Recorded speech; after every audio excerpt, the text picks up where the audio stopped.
In 2021, you would have been able to take over from your father and taken care of this little boy here, the 12-year-old. Yes.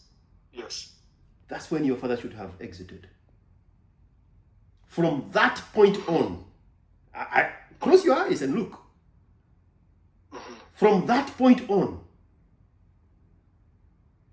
he has declined in all metrics.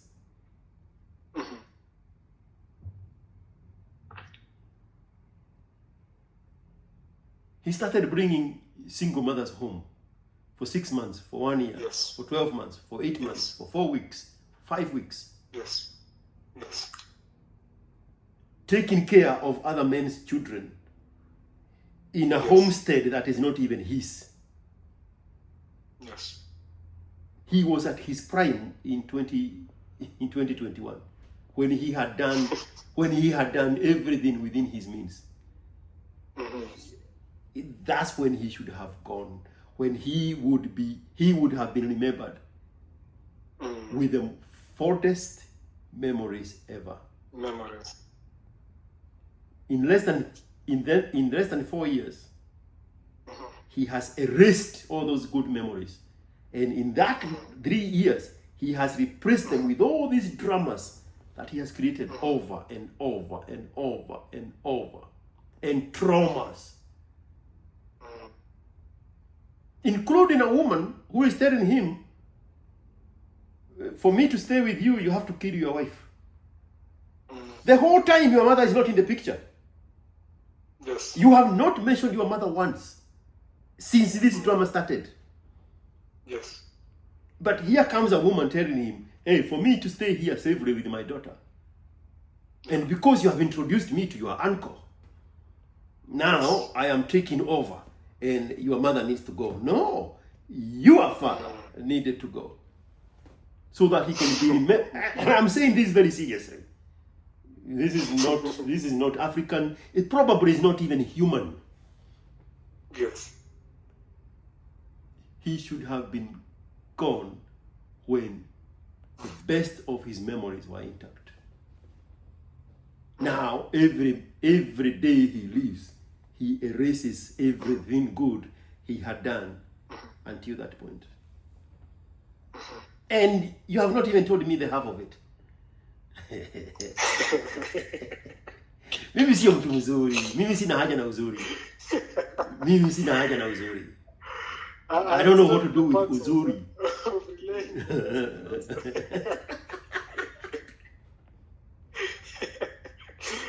Now, let me tell you something, right? Yes, please. Imagine introducing your child. Yes. Imagine introducing his grandchild, your child, to this version of him.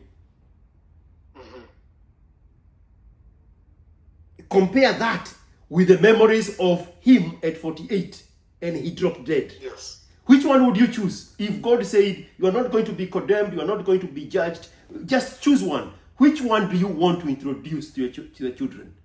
This version of a guy who brings single mothers to the house and they disappear and they tell him to kill his wife and they steal money from him and they go out there and they try to kill another version of him.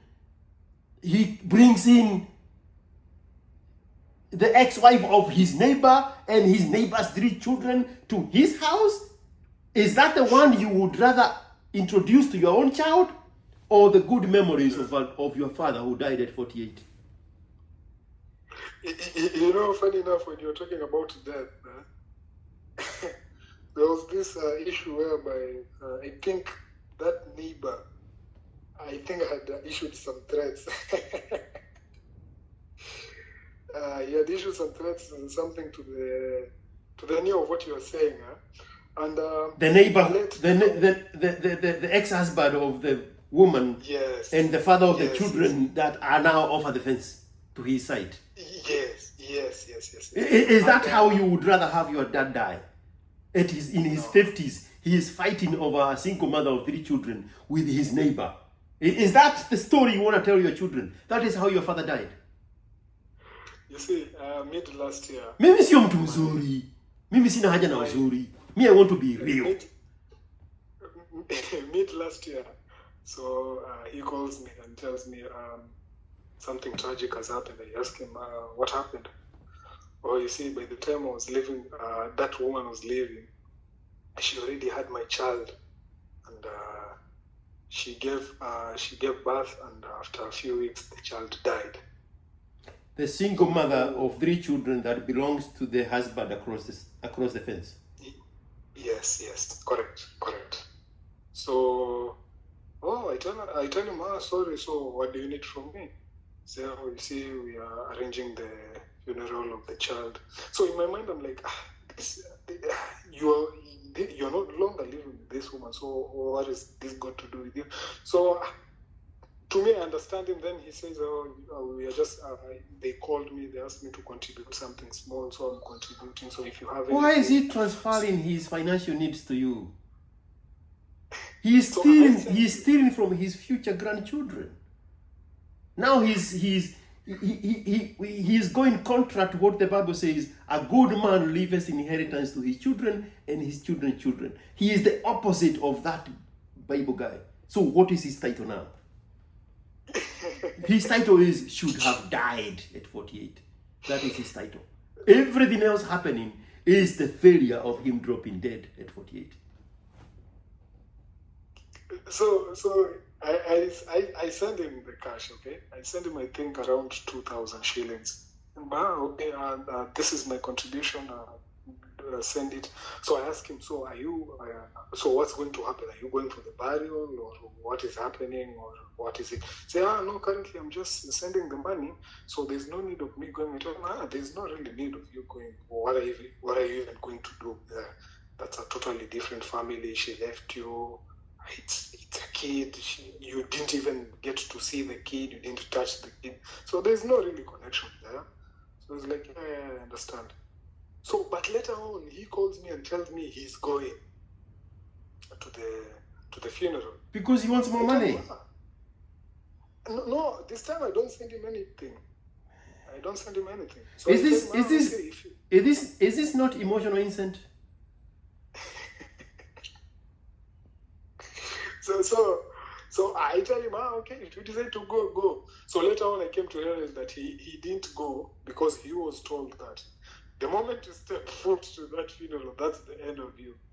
Because I think that guy couldn't take anything else from my dad. Now the ex-husband. How old were you when you had your sexual encounter with a woman? I was 20. I was 23. You're now 27. Yes. So your father comes to you and tell you that yes, the family he had created is falling apart. Correct. Actually, he had told me at that particular time, sometimes I feel like I should just leave and never come back. And then your mom called you shortly after and tell you that the guy that he used to create you wants to kill her. Now a bit later, yes. But then masturbation starts at 18. Yes. So if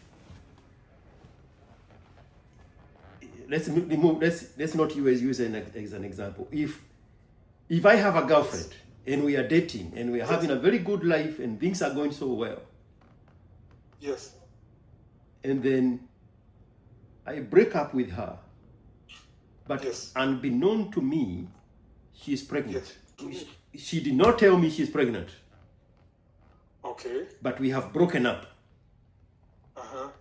We had big dreams of making a family together and things were going so well. And all of a sudden, I have thrown her under the bus. Right the day before she was going to break the good news that she's pregnant. What do you think is the first thing she's going to do? Abort. It's only natural, right? Mm. It's understandable. And the society would say, I don't agree with her, but I understand. Mm-hmm. Because whatever she was preparing to bring this life to has been disrupted.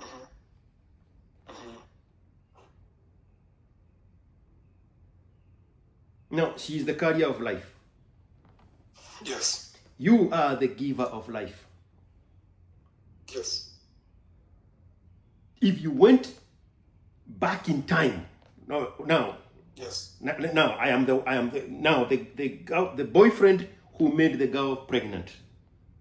Yes. The girl is pregnant, he doesn't know, and the girl has no choice but to abort. Yes. If the guy went back in time, Yes. and he knew that there was going to be a breakup, Yes. would he impregnate the girl? No. That is what you're doing.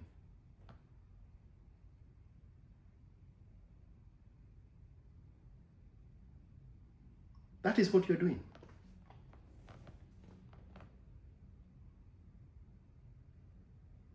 You have this damage that was dropped on you when you're 17. Yes. About a family not working. Your own family. Yes. Your father telling you the thing he thought he was building is not working. It's going down. Yes. Then your mother comes with a phone call and say, the person I build life with wants to kill me. What do you think? What do you think that is going to do to you? What do you think that did to you? You are preemptively killing life before it happens. You are the boyfriend who knows. You are the boyfriend who would go back in time and know that this relationship is not going to work. So I will stop at the point of getting this girl pregnant. Now you leave that over and over and over and over and over. In your psyche, you are the one who gives life. You are seeing your own parents' life getting decimated. So you are taking action in your own hands to prevent that kind of a life happening because of the dysfunction that is so life and real and imminent in your own family. That is the effect of that damage. Motorcycle is a sign of recklessness.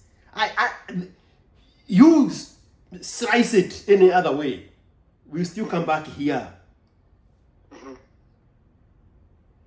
Even the professional motorcyclists in MotoGP, their origin, their story stems from recklessness.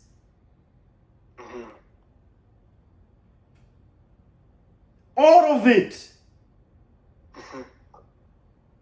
It's an embodiment of the kind of life this person has lived. No. I mean, why is it so easy if we exchange the man for a woman? If I tell you right now, close your eyes, describe a woman who would ride a motorcycle. The first thing you see is what? Her wearing trousers.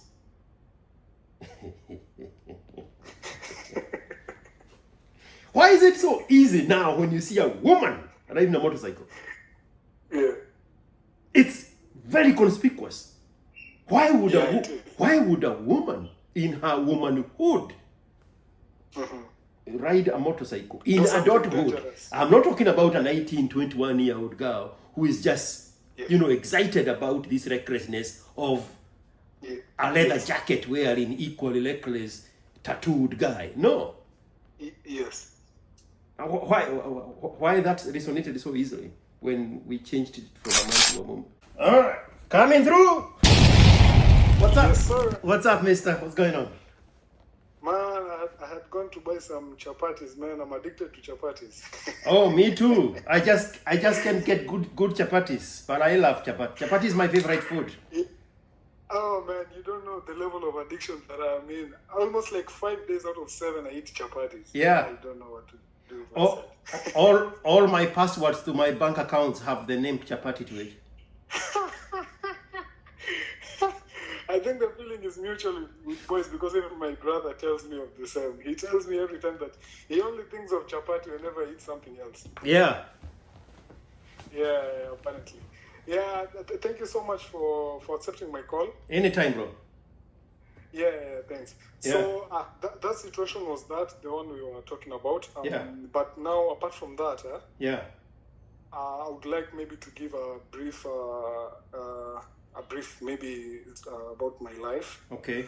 Because currently where I am, I can say like there's been a big leap from since, of course, because of the changing of the jobs and all that. It's a big leap coming from where I was then. It's all of a sudden another leap. Yeah. And but I do feel that there's somewhere where I'm not doing right. Yeah. One of which I know I'm not doing right. Okay. There's one which I know I'm not doing right. We'll come to it later on. Yeah. And yeah, especially when you have those talks in the car, when you talk about the vibration of the universe. I always see myself vibrating to the universe, but I feel like there's something still that is missing. Yeah. And so let me just give a brief history of my life so that maybe we could catch up somewhere. Okay. So I'm born of my two parents. So we started off living in the coast. Been living in the coast for almost my entire life. Yeah. The only time that I went out of the coast was during higher studies. I went to Nyeri, Dekut, Dedan Kimathi Okay. University. Yeah, so my grandmother is a single mother, rather. Uh-huh. And the mother was also a single mother. Your grandmother was a single mother, and her mother before that was also a single mother? Correct. How is that possible? Well, there is supposed to be a man who put the seed, but apparently that's the possibility. We've always asked for our grandfathers, nothing. And actually, on my end, there are rumors that our grandfather is actually a lawyer. What? That must have been must have been the Langa of the century. You know. From that generation to be a single mother. You know, it's funny because my grandmother had 6 kids, and the single mother. Not all are from the same. Yeah, not all are from the same guy. Langa of the generation, bro. Because after my father is the third born. After my father, the rest of the kids are light brown skin, let's say. The first 3 are dark skin. The other 3 are a bit of the brown side. And this is in which area of Central? Oh, it's not Central. It's Kikuyo, Kiagwashe areas. Where? Nakuru. Allah. Yeah. So it was not the Banyanis. Nah, it's not the Banyanis. Okay. I don't think it's the Banyanis. Okay. Yeah, that color is not that rich to be of the Banyanis, and the hair is not that Banyani. Uh-huh. Yeah, so no possibility there. All right. So your grandmother was a Langa, and her mother was also a Langa. And you know, it was tough for me to conceptualize that she was actually a Langa. Yes. It was tough for me, but I came to a conclusion that yeah, she did what she needed to do at that time to survive. So I couldn't blame much on her. Okay. Yeah. So my grandmother died.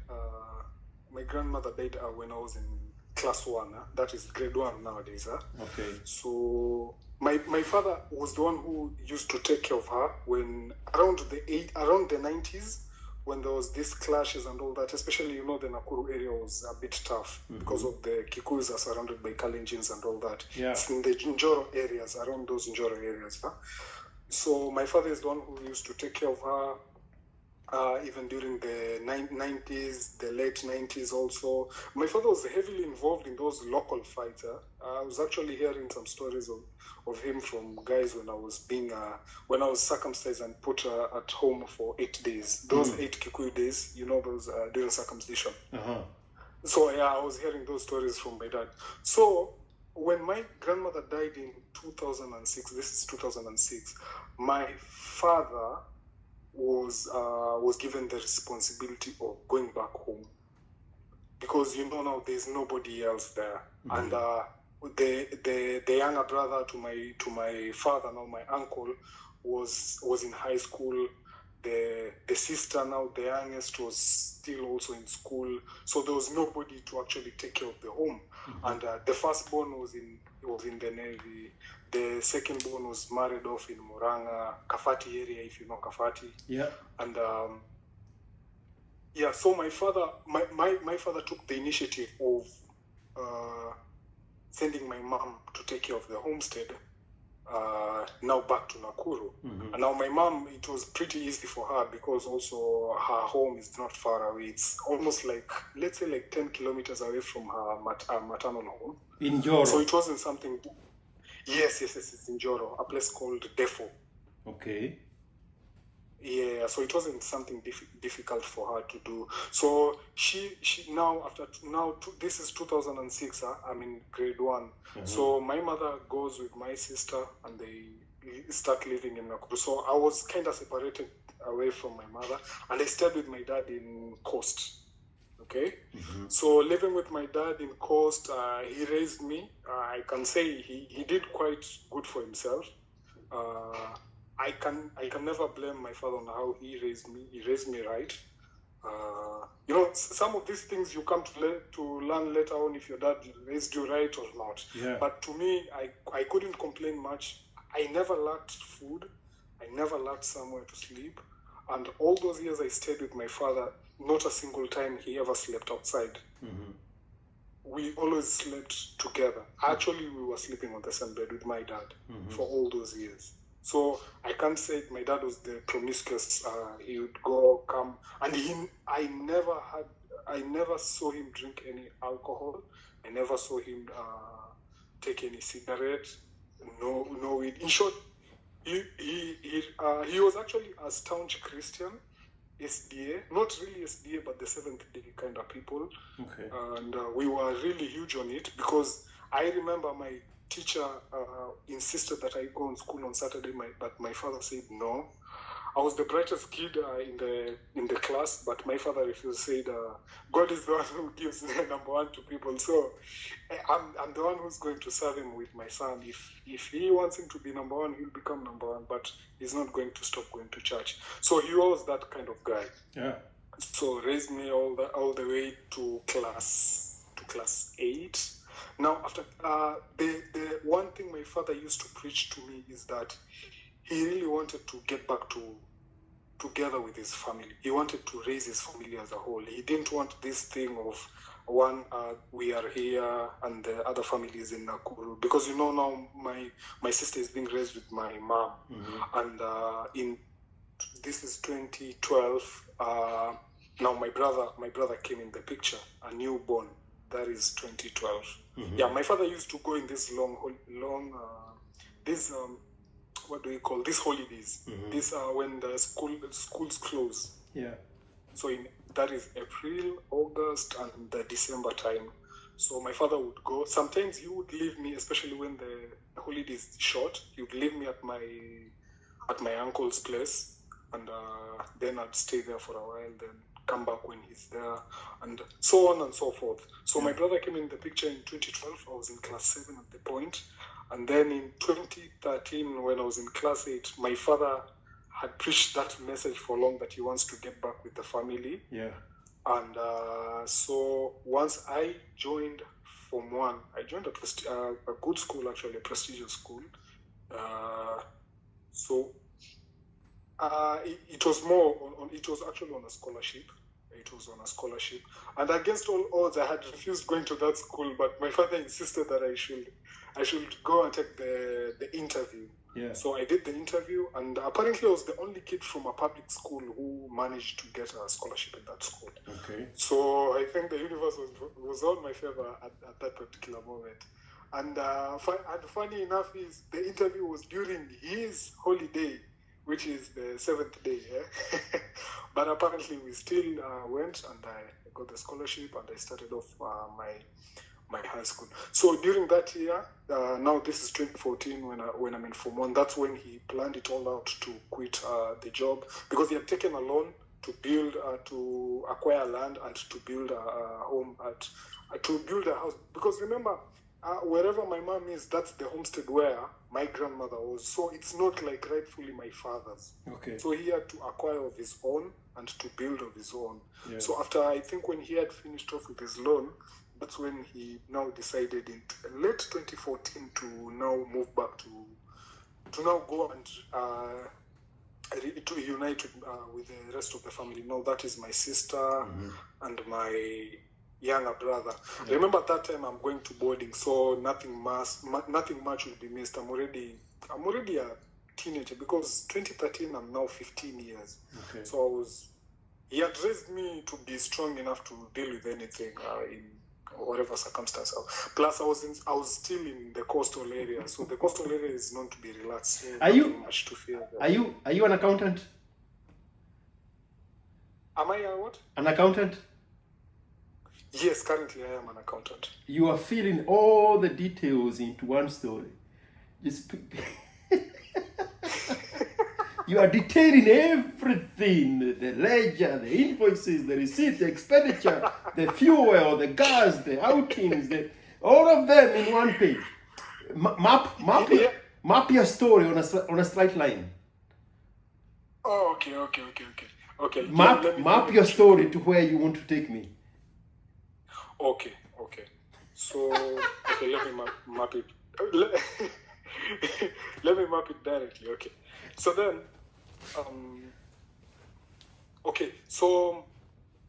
where was I? I was at the point where my father is rejoining with my mom, right? Mm-hmm.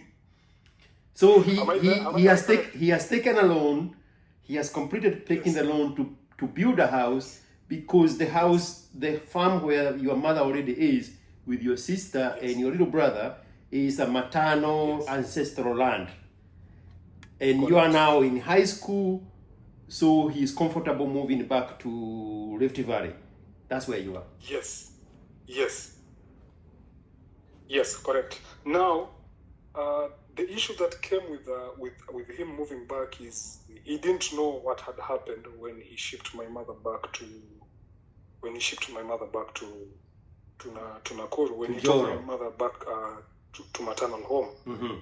I remember one of my Form 2 visits, when I'm in Form 2 visiting country, all of a sudden there was a rift between my dad and my mom. Mm-hmm.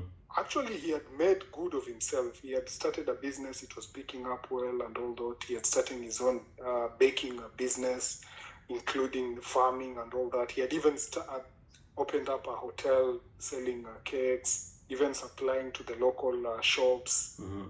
Far and wide. He had started establishing something of himself. Because I remember there was a time we used to eat meat almost like every day, and I was like, man, this is the life. But apparently there was a rift, and my dad pulled me during one of those visits, and he told me, apparently when you leave a woman to stay alone for so long, she's so used to independence, such that when a man comes into his life, you disrupt that cycle and she can't help it. So in short, what I'm telling you is that there was a huge rift between now my dad and my mom. Mm-hmm. And this happened so that it led to issues, because there were so many talks between now elders, between my mother and my father. Now my mother would accuse my dad of promiscuity. My dad would accuse my mother of not listening to him, not wanting to adhere to what he says and all that. So it was a huge rift, and there were casualties, because my sister was there, my younger brother was there. My mom would then go away to her parents, go away to somewhere else, go with the kid, anapandisha mtoi matatu ende rudi kwa mzee, because life apparently imekuwa ngumu. So it was a huge conflict there. But for me this conflict didn't really affect me, because I was in coast. So much, and you're isolated in boarding school. Exactly. Yeah. So much of this information I don't have it. So I would get it from my sister when I go back home. I would get it from my father. And now when I went back, it usually hit me hard, because I was like, this was supposed to work out. You two were supposed to work out. This family was supposed to do better for itself, and I was supposed, even when I'm done with high school, there's no this need of us coming together with other family members to contribute for me to go to campus and all that, because at least we have something on our own. Mm-hmm. But apparently that was the other way around. It happened so that when I was in Form 4, yes, after I'd finished my Form 4, my dad called me, and she had invited a lady, and he called me and told me, I want to tell you something. But when we were speaking, he told me exclusively that this is my daughter, apparently. And when I was young, I used to be this and this with girls, blah, blah, blah, blah, blah, blah. And so it happened. The mother got my kid, but ran away, nini, all that. But remember, all this is telling me this young lady is younger than me. So even when he was playing, he was shooting upon outside, like Kikuyo would say. And how old are you at the time? At the time, this is 2017, so I'm 19. Okay. So his reasons were that since I'm old enough, he doesn't want me to go outside there, and he doesn't want me to maybe entangle myself with a sister I don't know. Yeah. So it was a legit reason, which my mom didn't find legit, because you understand how women are, and that actually caused a huge beef between me and my mom, because she was like, why are you talking to that lady? You don't know even that lady. How sure are you that your dad is telling you the truth? You can never know if that daughter is hers, blah, blah, blah. Now for me, you see, I don't know. I don't understand these things. The only thing I understand is this is my dad. I've lived with them for all those years. I've not lived with you, mom. I've lived with dad. Mm-hmm. If dad says this is his daughter, then the only thing that I'm left with is just to accept that if she's my blood, then she's my blood. I can't do anything about it. Now, my mother was against the idea that me accepting it. And when I told her that I cannot rebuke somebody just because you don't like it, it caused a huge beef with my mom. She actually didn't want even to speak to me. And I had to, and you see, at this point when I'm telling my dad, hey, mom doesn't want to speak to me, he was like, Chana Mamako, she will be like that. What did you expect? So I had even to talk to my uncle when they came visiting during those December holidays. I had to tell them that, hey, mom, I'm in Jamia because I spoke to the lady that was brought. Now my uncle started telling me, oh, your dad did bad. You shouldn't have done this and this and this. You see, all those things that are not helping me. So, but eventually they called my mom to speak to me, and they told her, this is your son, however he reacts or whatever it might be, he cannot change the fact that his father maybe went and did this and this and this and those. So in that regard, that went the way it is. My mother and my dad are separated in 2018 when I joined campus. How old was the girl? The girl was 2 years. 2 years. So she was 17. She's the same age actually with my sister. So your mom is using the discovery of a 17-year-old daughter of your father as a reason to quit the marriage? Kuna begu yake iliibiwa? Not really, because I remember there's a time when I had bought a phone. This is, I think, in Form 3, I guess. I had bought a phone, and when I bought a phone, I asked my dad for his phone so that I can configure my WhatsApp and all those. I needed to understand something. So in that midst, my mom took my father's phone away from my hand, and apparently there were messages from other women and all that. So it's something I think that started off a while back. This was one of the reasons, just boiling up her, I think. Man, this is just another thing to add on. So yeah, that happened. Now I'm in campus. Remember the land where my mother stays, the matrimonial home, was owned by my father's uncle. Your My father's father's uncle. it belongs to your father's mom, who has already died. Not even my father's mom. It is the brother to my grandmother. Now, Yeah. the person who my father would call uncle. Yes, because she was not married. Yeah. Yes. Yes. Yeah. So he had bought that land and he had given it to the sister so that she has somewhere, because she doesn't have a husband. Yeah. So he was taking care of her. Yeah. And for all it matters, he was like the father figure to my father and the rest. Mm-hmm.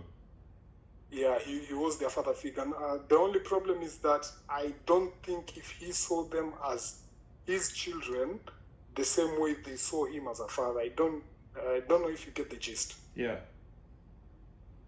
Yes. In that regard. Yeah, So because they gave her the land to cover the shame of not having a husband, and then she piled in 6 children into the land. Yes. Yeah, they. I understand. Yeah. yeah, she couldn't stop. No. Before I go on, I think there's when Kibe said single mothers give birth to single mothers, I think he was onto something. Mm-hmm. Because remember, my grandmother was born of a single mother, right? Mm-hmm. My mother has 3 daughters, 3 sons. Okay. Mm-hmm.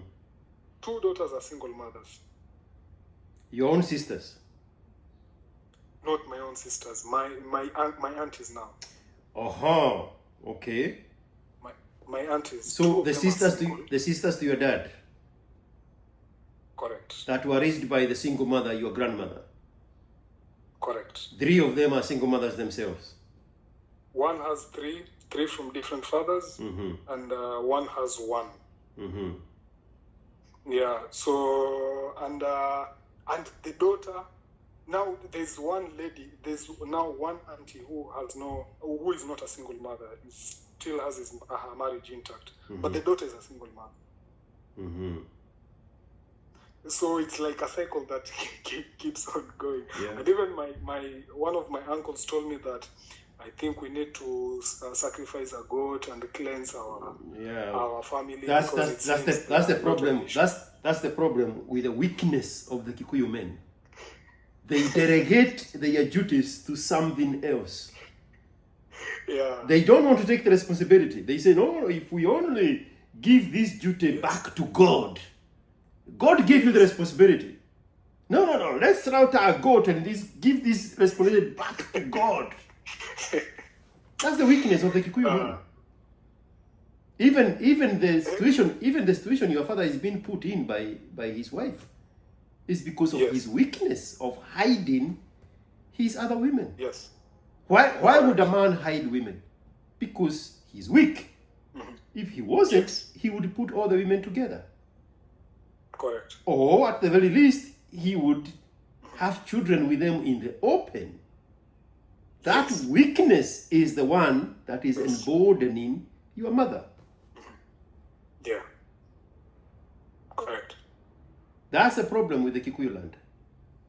It's a huge problem. And you see, for me, my notion, I had told to one of my cousins, my closest cousin that I have, I told him that why couldn't they borrow a leaf from the person they looked up as their father, now the brother to my grandmother, mm-hmm. because he has made so much for himself. He has big hotels. He was like the Kerorerwa. You understand? Mm-hmm. Like the person you'd look up to. Because even when I'm starting my first job, it's him who I went to. Because that's the path I was told by my father. Yeah. If you want a job, go and talk to that guy. He's the one who's going to help to sort you out. All right, now we are back here now with, where were we? We were where my father and my mother now have shifted apart. Yeah. And I'm heading to campus now. heading to campus, that wasn't a big deal. Because I joined in 2018, it wasn't much thing. I was to do. I was called for actuarial science.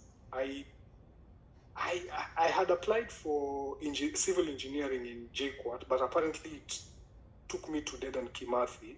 Something that I really think like the universe had aligned for me, because I remember exclusively well putting Dedan Kimathi as a third choice. But that year it happened that Dedan Kimathi needed students, and it was like the portal once you put Dedan Kimathi in one of your options, it picked you as the first choice. I don't know what happened that year.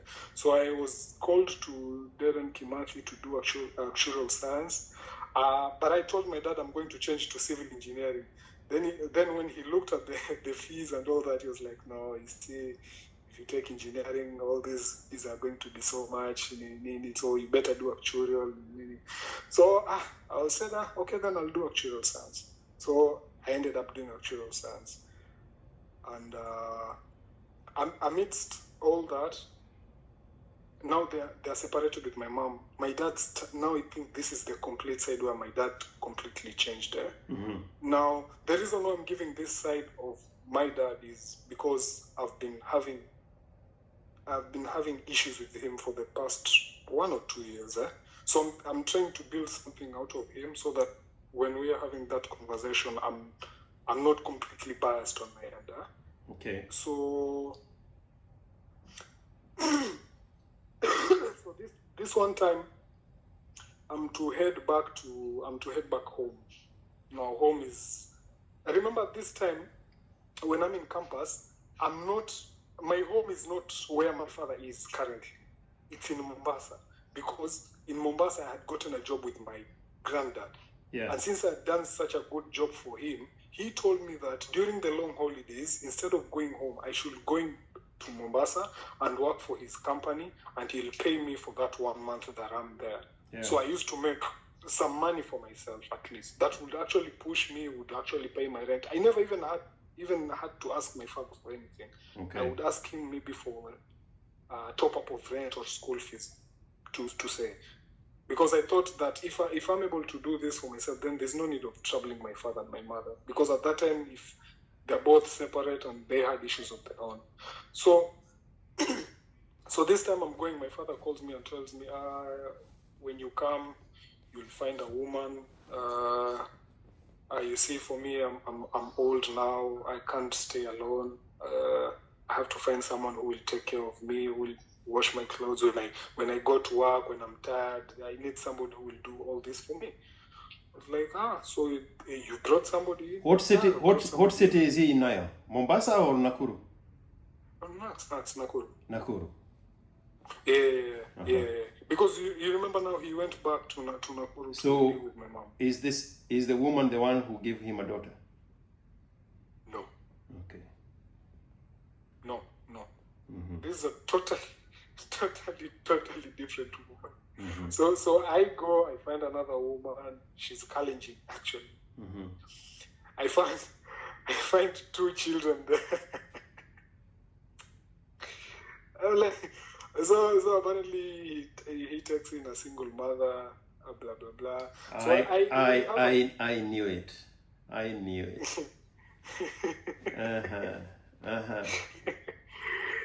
Now I'm not that pissed, but I'm like, man, what is this? So he tries to talk to me, and I'm like, you see, Dad, this is the maternal home that I know, or the paternal home that I know. Yeah. So when I come, I find another woman. It's blah blah blah blah blah blah. But my dad has way with words. I won't lie with you. He has way with words. And plus, for the longest that he had raised me, can you hear noises on my end? No. You are very clear. Okay, my neighbors have their music loud. Okay. So, where was I? I was where my father has brought in another woman. Yeah, you are saying you told him this is the home you know, and he has brought another woman with other people's children.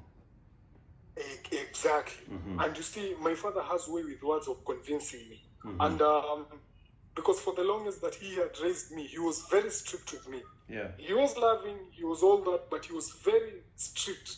When he says something, he meant it. Mm-hmm. So when he is actually talking to me, it's that authority since I was a kid that's coming in his voice.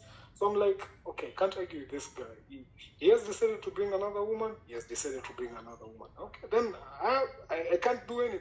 That is his path. Mm-hmm. Even as much as trying to talk to him, it's almost like falling to deaf ears. Mm-hmm. And my sister actually argued the same. Oh, you see, Dad, when I'm coming here, I find another woman, no women to women, how they relate, blah, blah, blah. My dad would understand, but then he'll say, but no, what do you want me to do? Will you guys come and help me with these chores? Will you guys come and cook for me? Will you guys do this and this and this? So that's at the point where you lift both of your hands and you surrender. Say, yeah, okay, Dad, now do what you have to do. Mm-hmm. Boy, oh boy, 5 months down the line, that woman is no more. She's gone. Yeah, apparently she was a drunkard.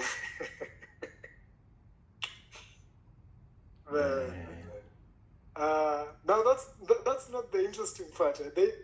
But you said when you were a little boy in Mombasa, your dad didn't used to drink. No. The lady was a drunkard. No, but not my dad. Your dad never drank. No, I never saw my dad drink. I've seen my dad drink when I'm in my 20s, and that's just like one bottle, not being a drunkard. Yeah. Yeah. Okay. So the encouraging woman with her children is gone. Gone, because she's a drunkard. Now, the drunkard part is a story that I'm hearing. Yeah. It's not a story he is telling me. Uh-huh. I don't know. He's more ashamed to actually tell me of his stories and all those. So I don't know what goes in his mind or something of the sort. Yeah. Now, one of the time I usually come to visit. Now, the sister who has 3 kids from 3 different men, I went to visit her because she almost lives the same. That's one same farm. That is your auntie now. My auntie, yes. My auntie. Uh-huh. They usually call her Kisirani or something. She doesn't shut her mouth. So that's what they call her. So when I went to visit her, I was visiting her because I had come from Mombasa. I'm just saying hi before going the next day, because I usually go to my grandfather's hotel to do some books of accounts for him, because he doesn't want to employ a full-time accountant. A full-time accountant is expensive. Mm-hmm. So I go to do his books of accounts annually, and then he pays me. And during that time, I get to visit my mother and my father. Because now, remember, my mother and my father live separately. Yeah. So even when I'm doing shopping, I'm doing separately. Mm-hmm. So I go to your auntie. I go to visit my auntie. Now, when I'm with my auntie, now he gives me now these other stories. Oh, you see, your dad even brings other women. Leave alone that Kalenjin. There are women who come, they go, they come, they go. He gives women money. Then they later on dump him. You see, these are things you're hearing of your dad, which you never pictured from him, huh? Mm-hmm. And you never thought a bit about them coming from him, okay? Mm-hmm. But for me, one thing that I've always tried to do with my dad is I've never wanted to keep my father in the dark. I always adored him as a father, and I always speak highly of him. So I would tell him, hey, this is whatever auntie told me. He told me this and this and this and this and this. And now he would obviously get mad. He say, I don't understand why that woman would tell you all those things. I'm the one who take care of her. Whenever her children are hungry, she has not come back home for almost a week. I'm the one who takes care of her children. But she can't even shut her own mouth. Now all those things now being raised because she's ungrateful, kind of. Mm-hmm. Okay? And indeed, she is ungrateful. She has always been. Even when I was young, I could tell from her. And that's how she has been. But you see, all this she tells her, not one could miss. You see, she might be vile or evil or whatever that she is, but not everything will come out of straight from her. Some of them could actually be true. So, in as much as I never gave much thought about them to my father, but I mean, they would still think in my head. So my father told me to ignore her and all that. But this time when I'm visiting my dad, there's no woman. Okay? So everything is good, blah, blah, blah. But one night, now the following day that I'm supposed to go back to Nakuru, now to do the books of accounts, now the town area to do the books of accounts, and now head back to Mombasa a week later. I hear him saying, where wikara kuraihu ogokare ko ona guo dogeuke ohorere father. And I'm like, hey, okay, ohorere father, who is this? So the following day, apparently there's a woman who comes. Oh, he's talking on the phone to a different woman. Yeah, he's talking on the phone. Yeah. Yeah. That night. Yeah. Yeah. Ogokare ko ona kohorera go to father. Something of the sort. Now the following day, nimeenda tu kuzunguka hivi, I'm coming back, there's this lady. She has a child. She has cooked some nice chapels and all that, blah, blah, blah. My dad doesn't tell me anything about it. And but my mind is obviously races to understand this is what has happened. How old is your dad at this time? My dad is born 73. Okay. So my dad. So right now he's 50 years old. 52. 52. Yes, correct. Yeah. He's turning 52 this July. Yeah. Yeah. So he brings in that lady with a child. The lady's. I'm talking a story of I think 3 or 4 years back. And you are born. 4 years back. You were born in 96. No, 98. 98. I'm a Gen Z. Okay. Yeah. I'm born 98, 20th of October.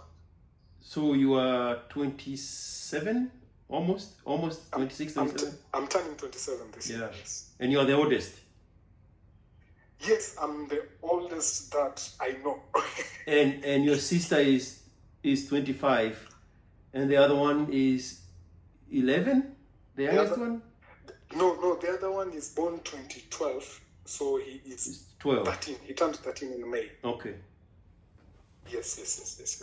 Oh, my sister got married, and she has a kid with the guy.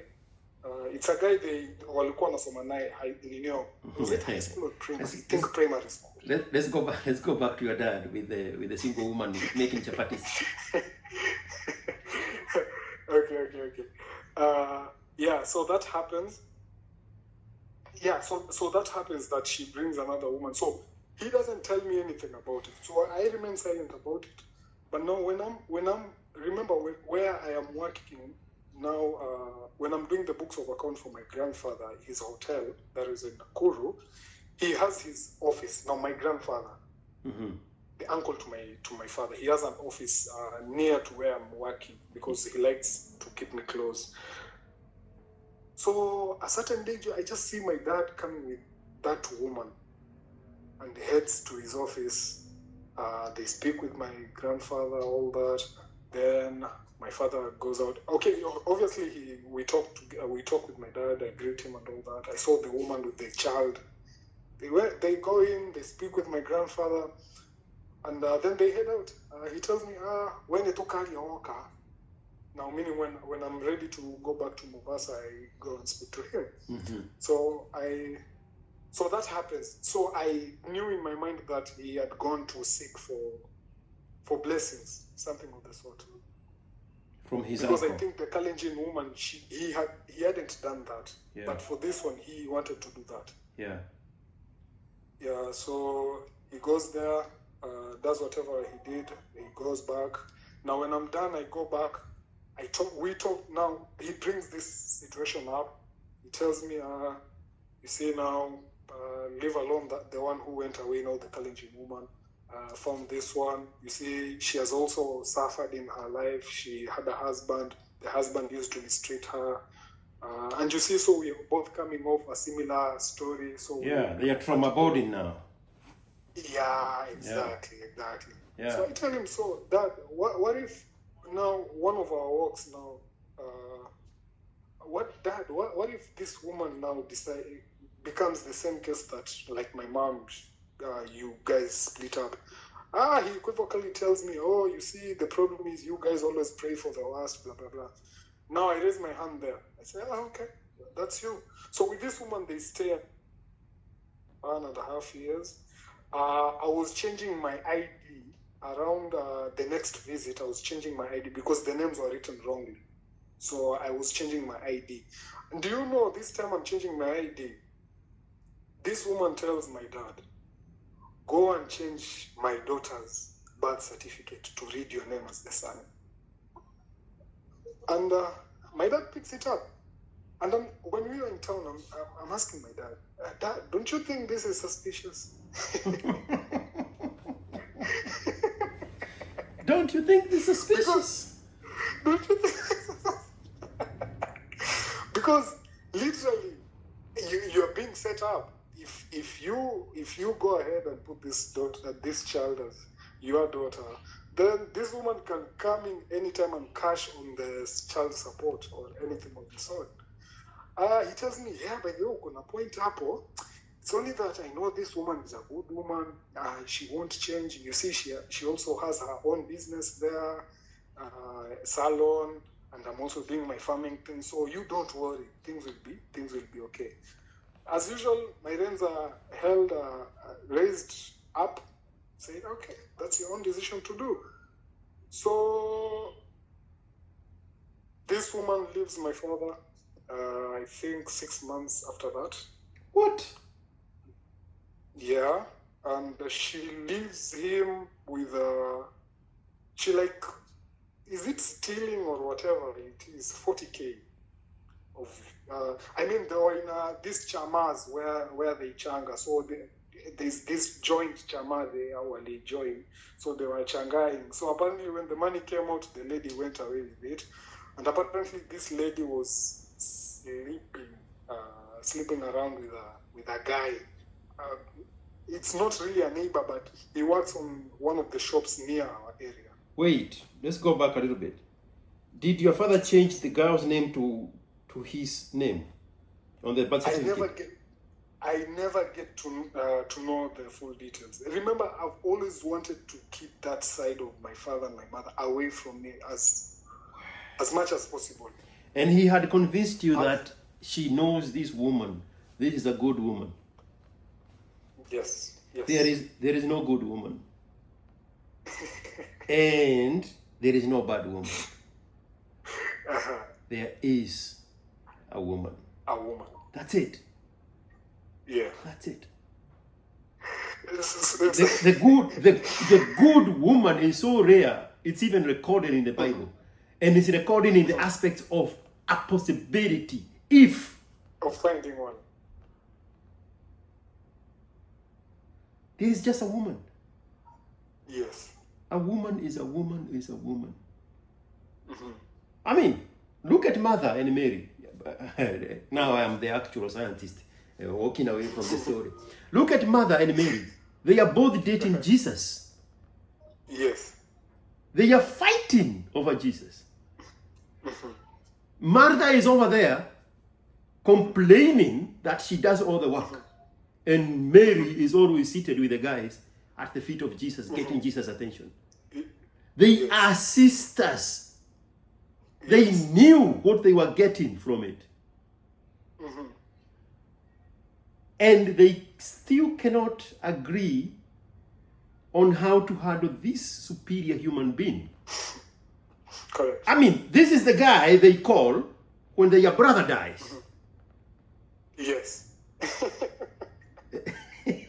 Not when in trouble, when he dies. I mean, they are both benefiting. They can have their brother brought back to life.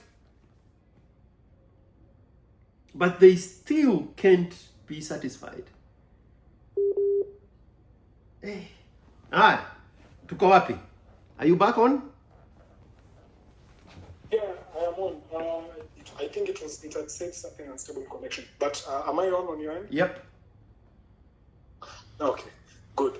So, but before she leaves him, there's this point in time where remember we had exchanged contact with the lady. Yeah. I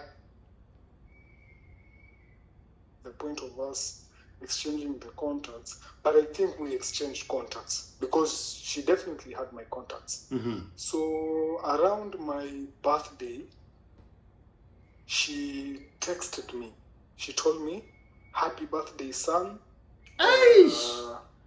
Happy Aish! birthday, son. Have a blessed one." Aish! Something of this sort. Unaingizwa I never box. responded. Bro. I never responded Unapakwa to that. siagi. I never responded to that message. So once around December, I was speaking to my dad, those regular talks that you would have. Mm-hmm. Once we talked, then he said, and Mama Flani anakusalimia, and she says that you don't respond to her messages. Well. And I told her, okay. She knew where the weakness was, and now she wanted to exploit that weakness. Because there's something, and you have not even told me the story. There's something she wanted from you. Yes. She wanted your validation. And because you are denying, you are refusing to get in the box, now she knows what buttons to touch on this vulnerability part here. Go ahead. Story yako. You know, I'm biting my tongue because she didn't only want my validation. She wanted more. And we'll get to that. So, I'm the judgmental one, Sidio. I'm the one jumping into conclusions. Endelea. So I after that I just quickly cut short the conversation. I tell her, okay. I'll the next time I'll respond. But then almost immediately I'm like, nah, because when she called me son, I was not really settled with her calling me that.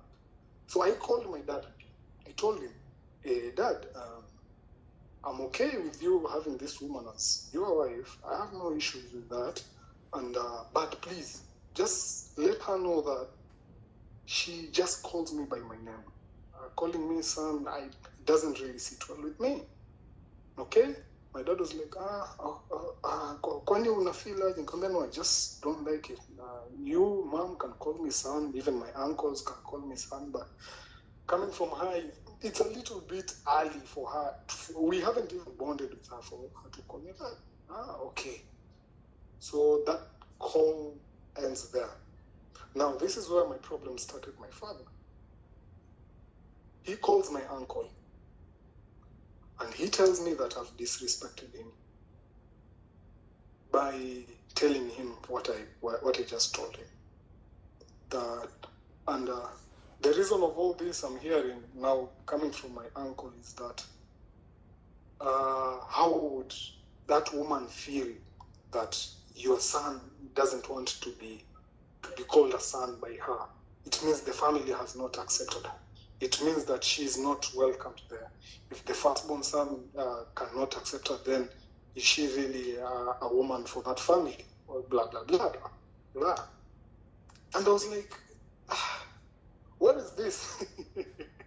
So when the woman cannot manipulate you, she engineers the boyfriend, your father, to manipulate you. When you refuse to be manipulated, your father goes to your uncle where the strength is. Yes. And unfortunately, I'm kind of a black sheep because I sent my uncle back to him. I told him, I understand his feelings, but it doesn't sit right with me. And so, in as much as they delivered the message, I won't tell you that I'm okay now being called a son. No, I'm not. So you tell him if any feelings were hurt, and it's not my bad because it's not my fault. Okay, so that's what it is. He's not supposed to be worried about anything. If he decides not to tell her, then not to tell her. But that's what I'm never going to respond to her texts, her calling me son, or even her calls. So that was very clear on my end. So that was step number one of me and my dad having some issues. So this woman later on leaves my dad. Yes. And I think it was a big heartbreak for my dad. Yeah. Because when I went to meet him, was it last year or last year? No. The year before. This is 2023. Yes, the year before. Now, this is when he explains to me all those issues whereby this woman went away with the cash. He was sleeping with another guy. And now he tells me that, oh, you see, Mungu pia halali, that woman was beaten with the mob because she tried killing one of her debtors, blah, blah, blah. Because kuna deni alikuwa anadaiwa and she didn't want to pay. So she pushed that lady who was owing her money off the balcony, and she was badly injured. So the mob wanted to kill her. This is the woman your father was trying to engineer you to call mother. At the very least, allow her to call you son. And when it failed, he went to your uncle to get the engineering from. Now all that has failed. Reality has checked in, and the woman is a thief and a cheat and a con. Kikuyu. The Kikuyu race should be eradicated. Just mix it with other people and completely dilute its weakness. But anyway. So, now, so he tells me about all this stuff happening, and he says, for me, I have no issue her leaving me and all that, but it's the drama that came with leaving me that was the issue. And now he says that it was such a big heartbreak for him because now this is where the point now I'm telling you the woman wanted more. He told me that woman told him there is no way my mother can be alive and she stays with my mother and she stays with my dad. My mother has to die.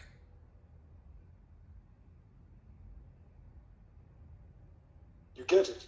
Mm-hmm. Like, there's no way my mother can exist and her be my father's girlfriend or wife or whatever that is. So my father was telling me, like, this woman was telling me, and I was like, you want me to kill the mother of my kids? But he was telling me at that moment he felt like taking her head and breaking it to the wall, but chances are she had killed the father of her own daughter, the one she wanted your father to give her his name. Because even after, whether it was when she was still there or after she left, she tried to kill one of her lovers.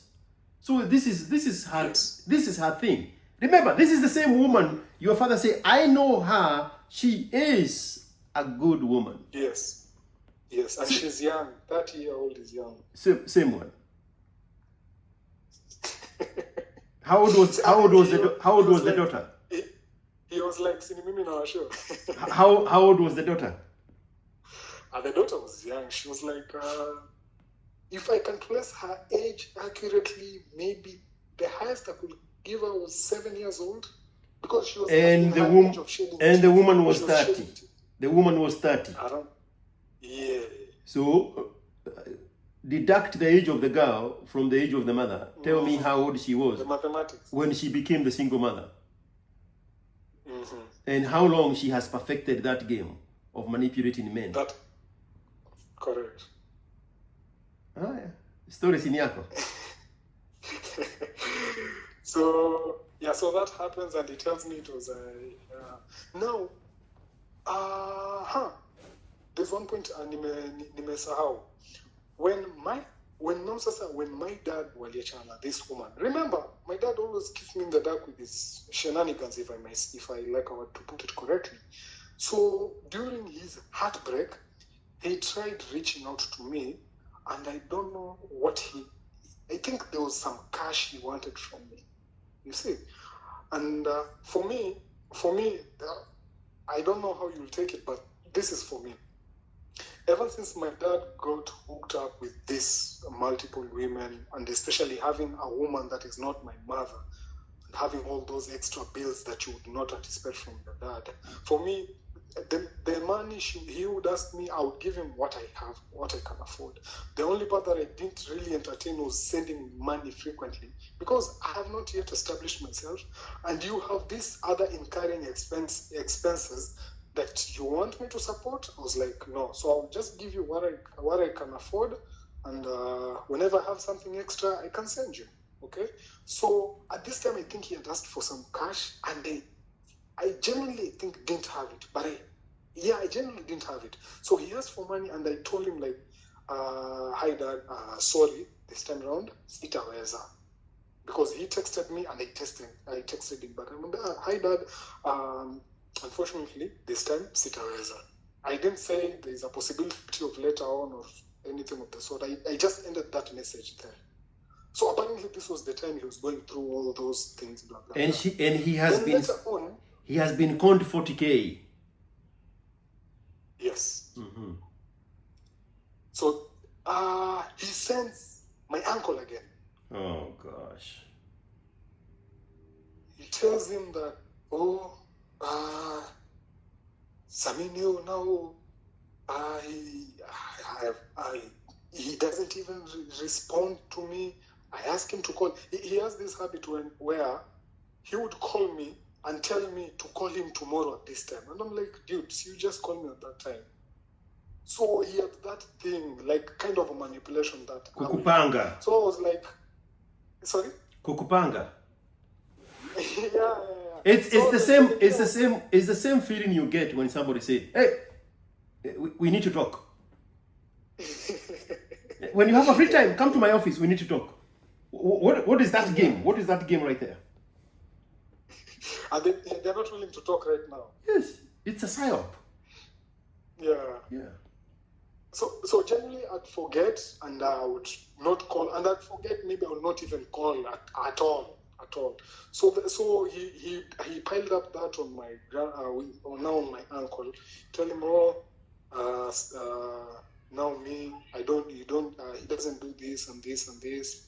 I text him, he refuses. I ask him to call me, he doesn't call. Let alone, there's no one time my dad has ever called nikakata kushika call. It's that akiniambia nipige kesho, I might forget. And for me, I actually don't really frequently talk with my dad, with my mom, both of them. Since toka kitambo, I could go a month without talking either. All right, let's go back now to your uncle. Now is the one reporting to you what has been reported to him. Yes. Mm-hmm. Now he reports to me, and I report back, and I tell him, hey, he sent me a message. I responded to the message. There's nothing much to it. So what is happening here? Oh, you see, your dad, now he's the one who breaks the news that the woman left and all that. So I'm like, okay, the woman left. I mean, that's like, my dad is old enough to understand that that's normal. I mean, my original mother went away. So who are these women, other women that and remember, they have stayed almost like 1 or 2 years without giving her a child. So I don't know what's up. Mm-hmm. You get? So I'm like, I might sympathize with him, because I might know 1 or 2 about a heartbreak, but dude, that's piling up on me. He needs to sort it. And no, I don't tell him he needs to sort it, but I'm kind of telling him that it's not my fault that this is happening to him. I don't have cash genuinely. You see, and my father has this habit of telling me that even if you don't have, you can borrow and give it to me. And like that, to me, it's like, no, it doesn't happen that way. Because with you, if once I give you money, I don't expect it back. So going out of my way, kuitisha loan to give you something to do with it, which I'm not privy to, that's to me doesn't really make sense. You see, your father is asking you for money. Yes. So that your finances can support his women problem. He wants to have younger women at your expense. Now that has always been my issue. But if he cannot afford the women, then he cannot afford the women. And beyond that, if you as a parent cannot afford the life you want to live, and you find yourself depending on the children, your time in this world has ended. Exit. Has ended. Exit. Exit. Yeah. The order is Mhm. you get an inheritance from your father, you build upon that wealth, you give that inheritance to your children. There is no going upstream. Mm. There is no going upstream. It's downstream. You leave Yes. enough for your children. For the children of your What does the Bible say? A good man Yes. leaves inheritance for his children and his children's children. That is the part the Kikuyu African Christians don't want to go with. Everything else, hallelujah, except that one. Black tax is a thing. If you find yourself begging money from your children, that is a sign you need to take yourself out. Your time has ended. Because now you are eating the resources of your grandchildren. Because you're taking away from your son, from your children, which belong to their children. So why are you here eating the seed of your grandchildren? You should leave. Yes. Go, bye-bye, say hi to Satan, prepare a nice corner for me. I'll come join you there. And warm each other. And you see, for me, when the extended family usually ask me, "Oh, how do you see your father?" And I always tell them very straight, I have no issue with my father having a woman, 2 women, 3 women, 4 women. I don't care. That's his life. He chose that life. Okay? The only part that I will not entertain is that his lifestyle affects mine. I've been so clear with this. Man. I have told this to my sister, I've told this to my mom whenever they ask me about my father. I tell him, hey, our father is our father. He wants to do what he wants to do. He'll do what he wants to do. He's a man. That's his choices. The only thing that I will not entertain is his lifestyle affecting him. That's it. But me and my father are good. Apart from that lifestyle issue, that's it. Okay? So when now my uncle goes back, wherever they talk now, I think I later on called my dad, talked to him, not really apologizing because there's nothing much to apologize to. So we kind of talk, it cools off, whatever was there cools off. Now, this is 2023, right? Mm-hmm. 2023 beginning. Now, in the end of 2023, now during my regular visits again, to when I'm going to do the books of accounts, you can guess. Yeah. There is another woman and a child. And now there's a bigger twist. This woman happened to be a neighbor. This woman happened to be a divorcee of our neighbor. So, and this woman had 3 children with that neighbor. Where? And my father and the dad to this lady are good friends. But you see, she's a divorcee.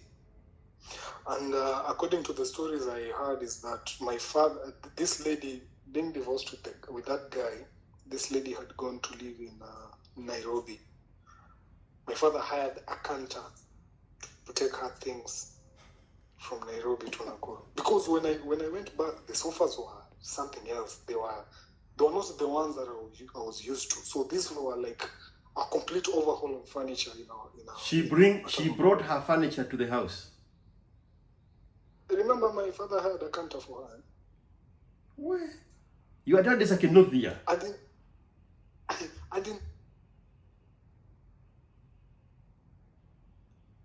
Are you there?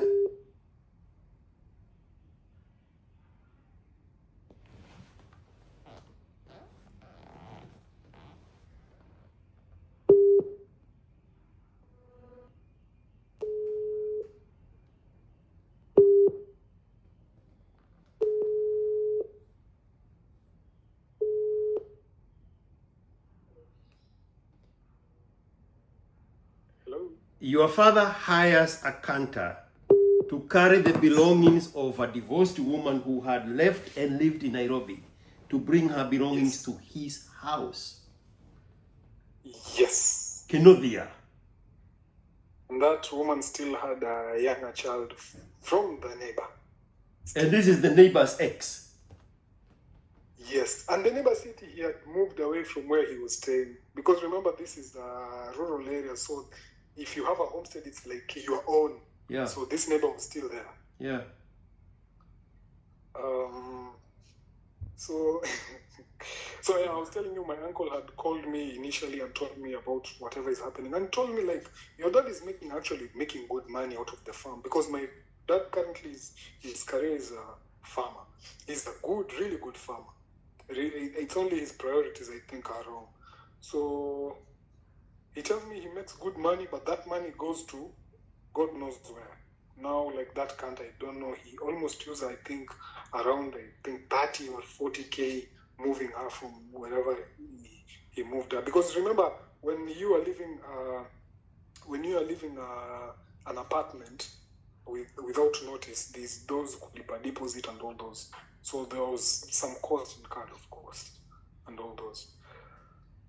So I had told now when we were discussing with my uncle, I had told him, hey, my father had told me that we start a business with him. Now this is my father who had told me initially that we start a business with him. We start kulea mbuzi, bori, ngodu. We start rearing ngodu with him, blah, blah, blah. My uncle told me, hapana. Usisikize babako. Hiyo, afadhali ukule pesa yako. Your father tumefanya naye kazi lakini kazi inaenda mzuri lakini pesa ikikuja mara, you see. So I don't know that part of my father. This is a part I'm hearing from somebody else. Now that aside, so he brings this woman. Now in this particular case, he doesn't go for blessings because my grandfather got a stroke. This is was it not last year? In 2023, my grandfather got a stroke. So he can't talk, he can't move, but now he's doing much better. He can't really talk properly, but he can utter a few words together. So that side, it's like completely gone. He cannot console from that end, and now the family has like almost. It hasn't cut ties completely, but that family of my grandfather was not raised like, they were not raised together with this side. So whatever problems this side goes through, that side doesn't know. It's like he shielded it from them completely. Rightfully so, if you may ask me. All right, let's go back to the new wife with 3 children. Yeah. So there's no blessing here. Remember, it's a wife of a divorcee of the neighbor. Yes. So this time around,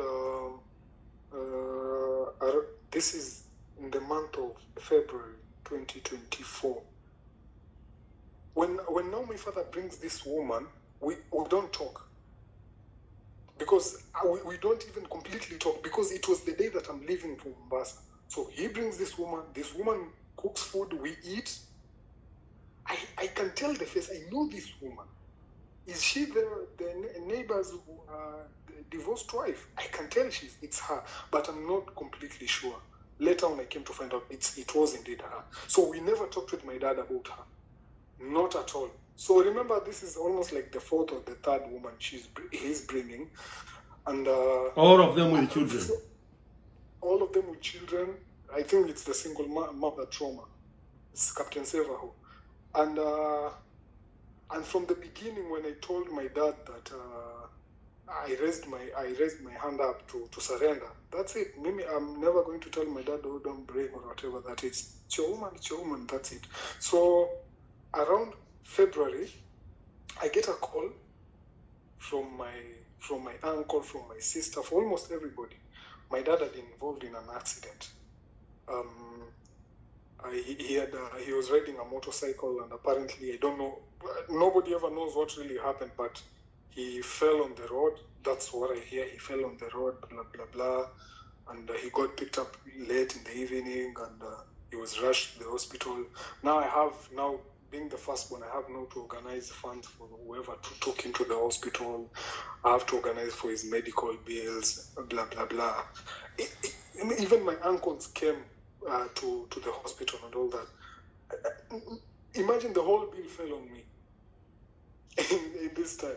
I'm like, okay, I'll take the bill. So So I took the bill. why does Sorry. a 50-year-old man need to ride a motorcycle? He could, because he previously owned a motorcycle. Yes, why? I don't know. He needed to run some of his errands.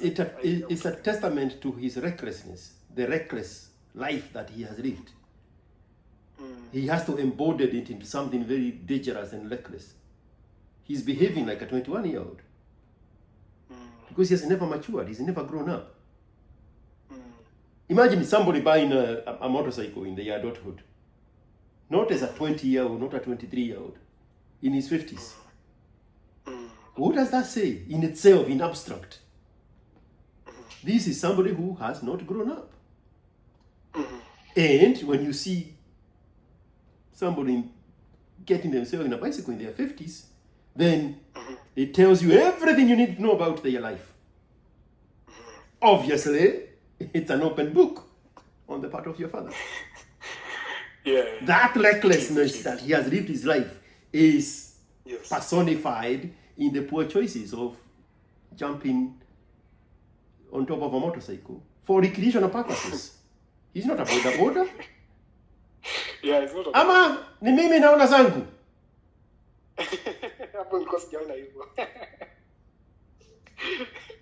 I mean, how else are you going to let the whole world know that you are a reckless, immature human being as an adult in your 50s? Buy a motorcycle. No, he hadn't bought one. He bought it when he was in his 40s. So I guess your point still drives home. Bro, look at the people who in North America. Look at the people who ride motorcycles. They have attachment to military service. At what age do people get into military service in America? Between 17 and 23. Oh, yeah. So you transfer that choice as a late teenager, early adult, and then it manifests itself in this late stage of life, 40s and 50s. But I am hating. And No, not hating. I'm okay. I get the part of recklessness, but there's something that I don't really understand in terms of. So you mean like if as years go by, like a motorcycle should be out of an option for an adult male? You're 27 years old. Yes. Do you want to buy a motorcycle to do boda as an actual scientist? Nah. So why would you buy a motorcycle? To personify your recklessness. I mean, you are not going to be able to knock on everybody's door and tell them you are a reckless human being living a reckless life. So what do? You buy the noisiest thing that will let people know exactly that thing. Oh, I think on my father's side we'll be a bit harsh on him because when he had started his business of baking, that's the motorcycle he used to. The business of what? Sorry? The business of what? When he had started his business of baking cakes, that's the bike was his means of delivery. Baking cakes, delivering them with a motorcycle. Yes. Does it add up?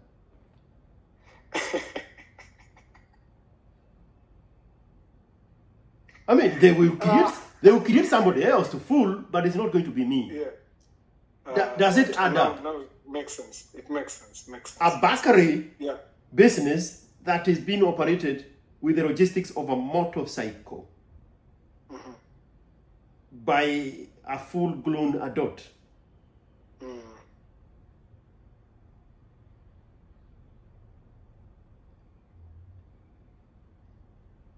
motorcycle is a sign of recklessness. You slice it any other way, we still come back here.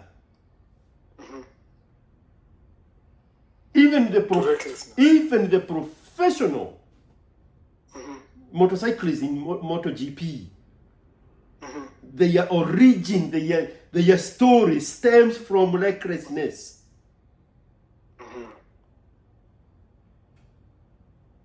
All of it.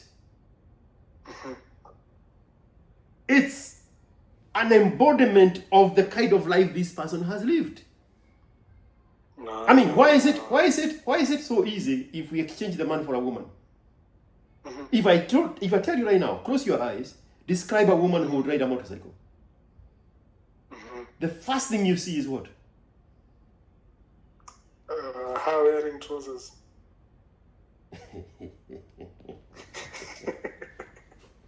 Why is it so easy now when you see a woman riding a motorcycle? Yeah. It's very conspicuous.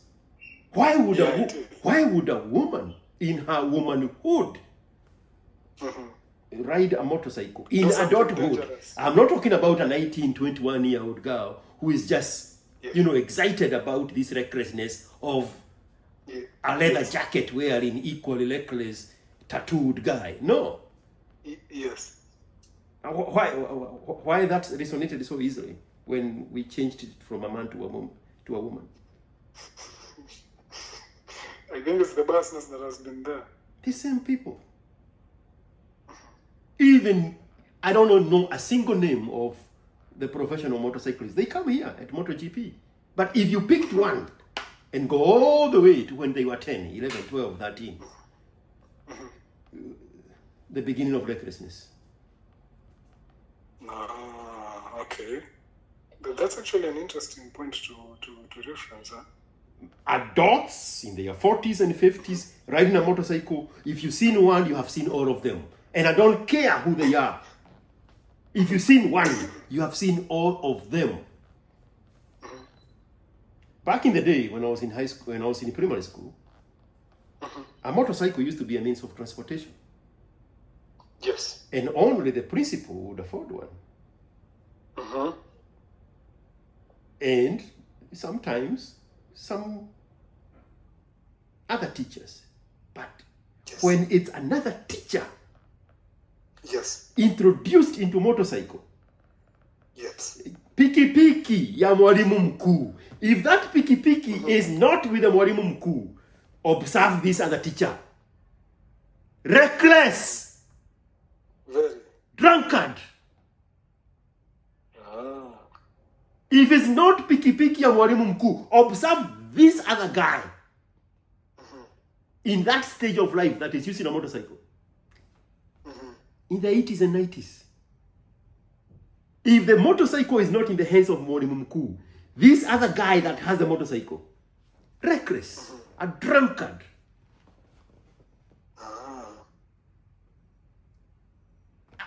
I am saying these things on purpose.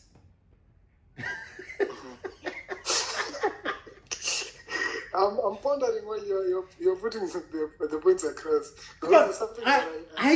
I grew up looking at the dynamics of the teacher who is not the headmaster with a motorcycle. When it's the headmaster, everything was very clean cut. Once it moves to the teacher, the personification of recklessness shows up. Yes. And you follow those people in their life. They end up where we are now. Your father is involved in a motorcycle accident. Yeah. He's involved in a motorcycle accident, and so I organized all that. So he couldn't speak at the moment because a lot had gone on. The doctor had said that he shouldn't speak to. I mean, at that time he couldn't speak. Let me just put it that way. So I spoke to him like 3 days later, and so we caught up together. Later on, they took care of him. My mother went to the hospital. They saw my father. They took care of him, and they actually say when my father woke up, the first thing was calling my mother. Nyinasa me. No, I don't get what that means. So my father gets out of the hospital. He goes back home. And now from his side, when he's telling me now this story late last year, he tells me that even, you remember the daughter that he introduced me to? Mm-hmm. She's the one, she currently stays in Mombasa also. She went and stayed with my dad for almost a month. She was the one who was taking care of my dad. Mm-hmm. Because remember, my sister is married to, he's already married, and she had a lactating, is it lactating? Yeah. An infant. So now all these women he has brought to the house, these single mothers he has picked up, none of them are in the equation. Oh, bro, that woman, that other woman left after she saw my father coming back. The neighbor's ex-wife Yes. with the 3 children. Yes. She left Yes. also. Oh, bro, after seeing my father, after a week, because to her, like, if this guy is not on his feet, can he really provide or whatever that they say? Oh, she was, the next minute she was gone. And these are stories I'm being told. Remember, my dad doesn't tell me shit. So I just keep tabs with my father, or how are you going on? But now the mistake with me, I don't know if it's really a mistake, is that the same way I'm used not talking to him so frequently, it's still picked up when now I know that he's... You can't escape it. Himself. You're still gonna they are going to force you to catch up with the dramas of your father in his 50s. Oh, that was the other rift that happened. I think he called me. I think there was a time he called me and he spoke to me and he said, "Oh, Mwagi, unajua niliumia nini. The first times ulikuwa unaongea na mimi nini, but all of a sudden ukanyamaza." And there's this habit which I never liked, is the comparison part. He liked to compare me a lot. Like he would say, "Oh, Nona, like since your grandfather got a stroke, his son now he has a son. His son regularly goes to visit him, check on him, nini. But for you, it's like you left me out to dry, nini." Tell me that. You didn't tell him. Hang on 1 second. Can you check on your phone? I think you are confusing me for one of your women. This is me, your son, you're talking to. No, because the same words can be used on any of those women he has been with. Yeah. Yeah, your father should have died a long time ago. His job is done. What year did you get your job? What year? Yeah. Like the job that I am in right now, or the one that my grandfather gave me? The one you got right now. This is 2021. 2021, he was 40, August. 40, he was 49? Yeah, that 2021, yes. Yeah, that's when he should have exited this planet. 48 actually. He should have gone. His job was done. Look back. Everything started at that point. Yeah. Actually, I've always wondered how come all these dramas started at, because, and remember, I actually asked him the first one, when he brought the first one, and he said, "Oh, you see, for me, I've remained respectful to my kids. I waited for now my sister to finish high school so that hana lawama ya mtu when he brings somebody new." Because my sister stayed with my dad in her late high school years. My sister refused to stay with my mom. So let's just narrow it down. Yes. Your brother is 12 years younger than you. 15, 12. Is it 15 Yes, years? yes, 12. Sorry, 12. 12 years younger than you, yeah. Sorry. By this time, in 2021, you would have been able to take care, pick up the load. Oh, is this thing messing me up when I want to deliver the worst insult of the century?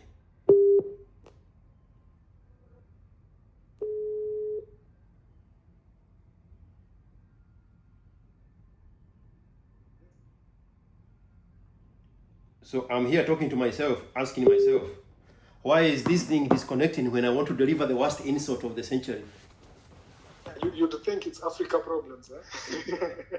So, in 2021, you would have been able to take over from your father and taken care of this little boy here, the 12-year-old. Yes. Yes. That's when your father should have exited. From that point on, I close your eyes and look. From that point on, he has declined in all metrics.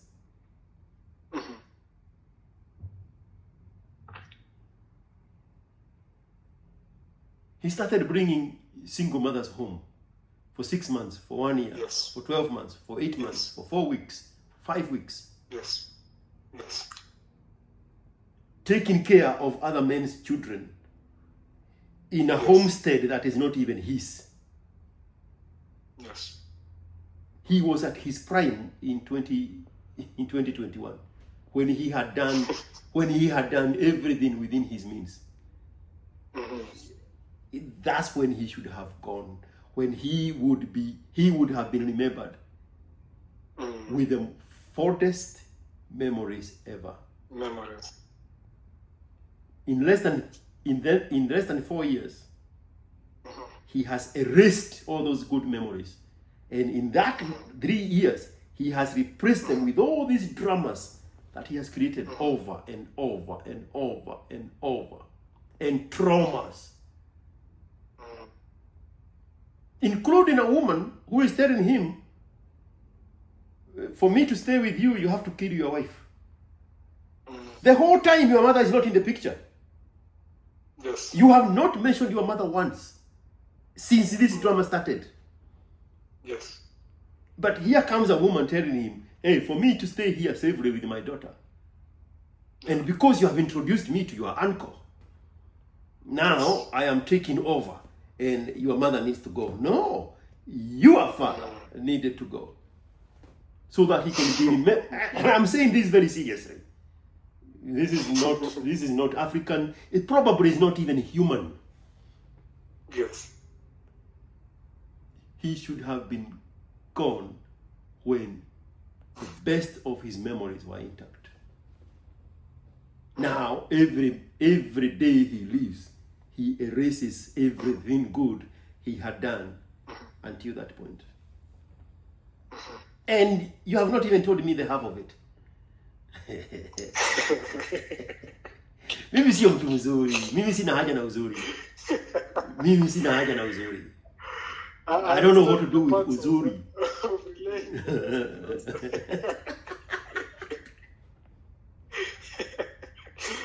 Now, let me tell you something, right? Yes, please. Imagine introducing your your child. Yes. Imagine introducing his grandchild, your child, to this version of him. Compare that with the memories of him at 48 and he dropped dead. Yes. Which one would you choose? If God said you are not going to be condemned, you are not going to be judged, just choose one. Which one do you want to introduce to your children? This version of a guy who brings single mothers to the house and they disappear and they tell him to kill his wife and they steal money from him and they go out there and they try to kill another version of him. He brings in the ex-wife of his neighbor and his neighbor's 3 children to his house. Is that the one you would rather introduce to your own child, or the good memories of your father who died at 48? You know, funny enough, when you're talking about death, there was this issue whereby I think that neighbor, I think, had issued some threats. He had issued some threats and something to the near of what you were saying, and The neighbor, the ex-husband of the woman, yes, and the father of the yes, children that are now over the fence to his side. yes. Is that how you would rather have your dad die? In his 50s, he is fighting over a single mother of 3 children with his neighbor. Is that the story you want to tell your children? That is how your father died? You see, mid last year. Mimi sio mtu mzuri. Mimi sina haja na uzuri. Me, I want to be real. Mid last year, so he calls me and tells me something tragic has happened. I ask him, what happened? Oh, you see, by the time I was leaving, that woman was leaving. She already had my child, and she gave birth, and after a few weeks, the child died. The single mother of 3 children that belongs to the husband across the fence. Yes, correct. So, I tell him, sorry. So, what do you need from me? So, you see, we are arranging the funeral of the child. So, in my mind, I'm like, you're no longer living with this woman. So, what is this got to do with you? So, to me, I understand him. Then he says, we are just, they called me, they asked me to contribute something small, so I'm contributing. So if you have anything... Why is he transferring his financial needs to you? He is stealing from his future grandchildren. Now he's going contrary to what the Bible says, a good man leaveth inheritance to his children and his children's children. He is the opposite of that Bible guy. So what is his title now? His title is should have died at 48. That is his title. Everything else happening is the failure of him dropping dead at 48. So I send him the cash, okay? I send him, I think, around 2,000 shillings. Okay, this is my contribution. Send it. So I ask him, so are you? So what's going to happen? Are you going for the burial, or what is happening, or what is it? Say, no, currently I'm just sending the money, so there's no need of me going. There's no really need of you going. What are you even going to do there? That's a totally different family. She left you. It's a kid. You didn't even get to see the kid. You didn't touch the kid. So there's no really connection there. So it's like, I understand. So, but later on, he calls me and tells me he's going to the funeral because he wants more money. No, this time I don't send him anything. So is this not emotional incent? So I tell him, okay, if you decide to go. So later on, I came to realize that he didn't go because he was told that the moment you step foot to that funeral, that's the end of you. Because I think that guy couldn't take anything else from my dad. Now the ex-husband. So did this woman go back to the husband? No. Remember, that guy divorced that woman and got another woman. But now there is a potential fight over the woman both of them have been left by. Yes. 2 years in the making. It's a weakness of the Kikuyo man. Only for the case of the neighbor, at least he's well off. What the actual fuck, man?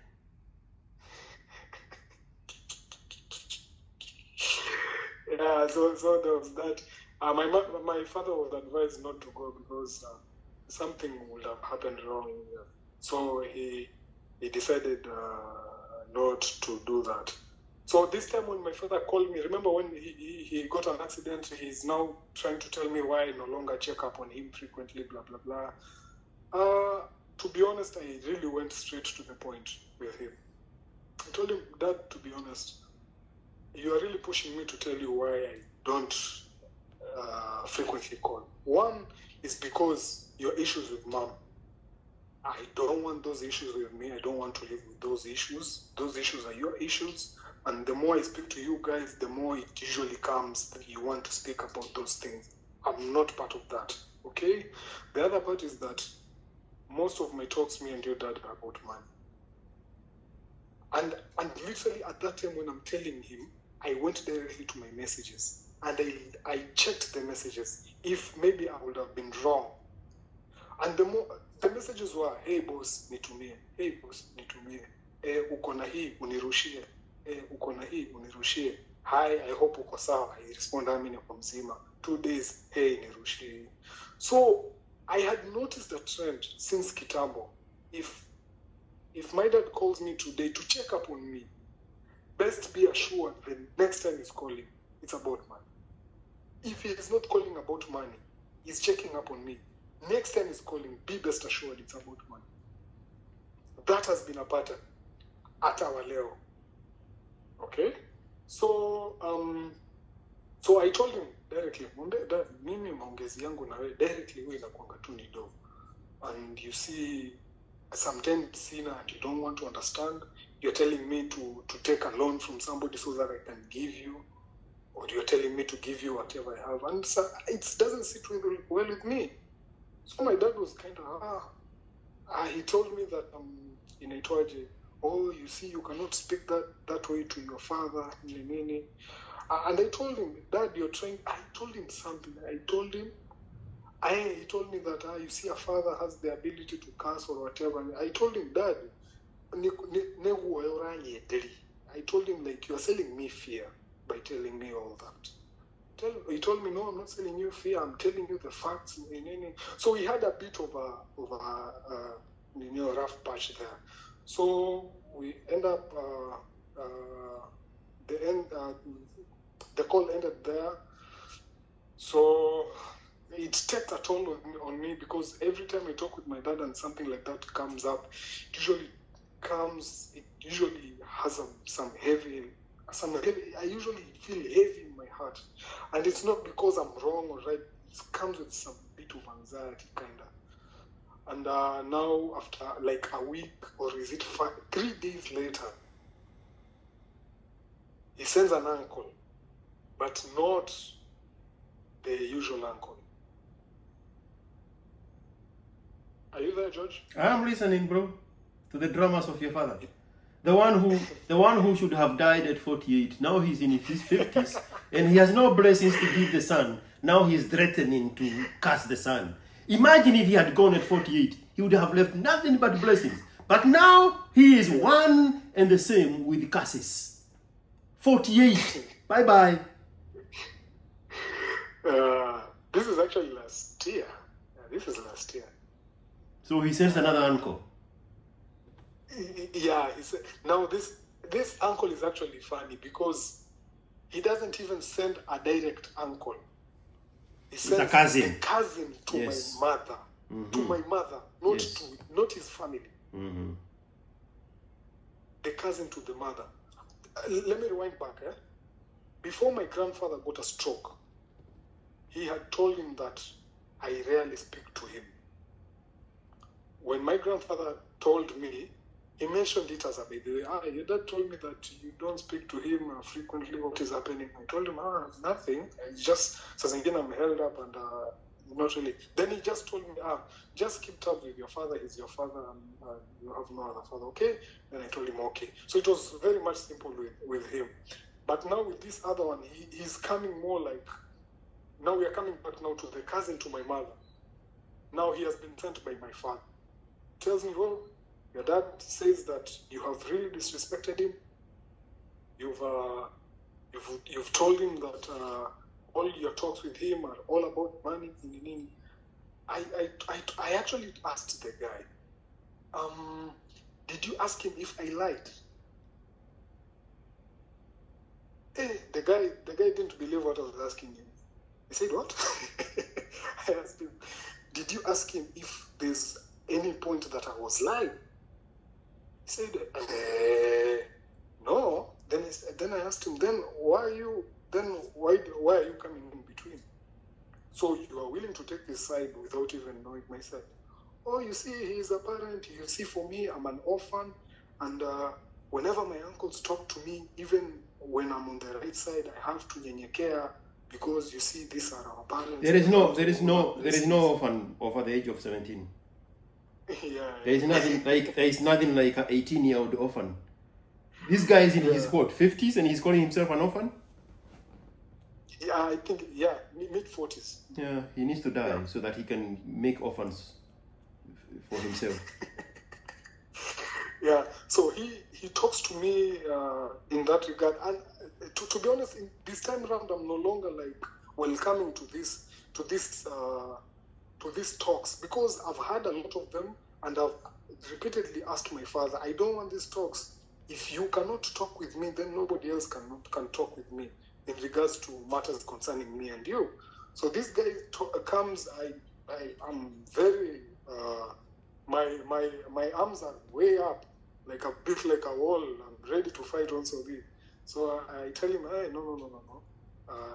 If I am wrong, tell him where I am wrong. Is it by telling him the truth or what? I want a good relationship with my father, but does it have to always include money? And plus, apart from money and apart from him checking up on me, there's nothing else we are really doing with my father. I am in Mombasa, I'm doing my job, he's in Nakuru, he does his thing. So the only part is just checking up on each other. And once regularly when I go to visit, to go to my grandfather to do his books of account, I go, we see each other, we talk whatever we talk, and that's about it. There's no business we are doing. The business he proposed, I rejected it because I don't see a future in it. I'd rather see where my money is going than let it just burn like that. So I was really straight up front with my dad. So this guy goes back with the message that, hey, kijana yako is rude, blah, blah, blah. Now this rudeness, I'm not hearing from my father, who is telling me that my uncle said I'm rude. My uncle now, the original messenger, is now ignited again. Is now told, hey, now even the person who I sent, anatukanwa, so can you help me out here? So now, so this other one now comes, but he knows that I'm usually very rigid to their message. So he comes in a conniving way to like, oh, you need to understand your dad. I know our generation is like this. We are rigid. We don't want to understand. So he comes like that. I know it. I know this is what is going on, but you have to do this and this. So, but in this particular case, I don't appreciate how he comes, because he actually tells me that your father tells me that if you have another father, you let him know. So I'm like, manipulation galore. Sorry? Manipulation proper, pro max. Yes. So I'm like, hey, my father would tell me this, and I'm like, hey, yeah, this is something new. Do you agree with me now so far that he should have died at 48? Then there are so many people who should die. I mean, what is he good for? If you're a man and you're useless, go be useful in hell or your African God's heaven. You are done here. The single mothers are benefiting. But he wants you to finance. Yeah, that's the issue now. His dick drivenness. Yeah. So how does this one end? Oh, so this one I don't even text him back. I just write I think I wrote just a message. I say, hey Dad, if I said was Yami, you took it wrongly, I apologize, and I have nothing against whatever. So, and I read that message. He never responded. So like we stayed almost like 3 months without talking to each other. Then I just got this feeling. I remember this was when a time when you had uploaded a video, you talking about your dad, how you to tell your dad that he had the free leeway to your money and all that. And I, to be honest, I did a comparison on them. Like, am I really doing the correct thing? Am I really doing the wrong thing? But now, but I really didn't take your opinion to your father's case to be of my own. I just thought about it. Is my relationship with my father supposed to be this way? How it is? Blah blah blah. So I just didn't want it to remain the way it is. So I called him, and he was actually happy that I called him, and he said we will talk with the time we will meet. So we mend things. We no longer talk about those issues and those things. Those things aren't there now. This is October now. Last year when I go, that's when we talk all these things. He even called my sister so that we can have a talk with him, so that he understands if there's anything that he has done wrong to us, so that we can he can ask for forgiveness. And to be very honest, for me, as I've told you, and I'd told everyone else, that I have no problem with my father. The only problem I have with him is his lifestyle affecting me. And I told him that. And I also told him that you send one of our uncles, and he told me that you said if I've gotten another father, I let you know. And then he told me, no. I think your uncle made that up. You see? So, and I told him, now you see, the mistake you did, I always told you, never send anyone. Now, everyone is coming with their own message. Even the ones who are telling you I am rude to them. How true can you tell that I was rude? So we ended up talking.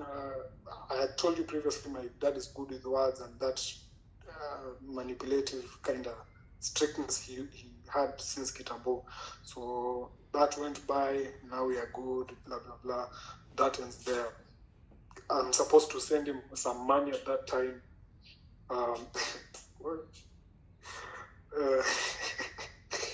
There's a project he wanted me to finance for him. I agreed to it. I told him, okay, I'll go 50-50 with you. By December, I'll get you the money. Why? So by December, I get him the money. Why? Why would you do that? Why would you do that? Man, and put that one on pause. Okay. Even in October, when he's calling you to talk, it's only for his own personal preservation. It's like the conversation between Africans and IMF, Africans, European Union, Africans, World Bank, Africans, China, Africans, America, Africans, IMF. It always ends up with Africans borrowing money from these other people. It's never a conversation about anything else.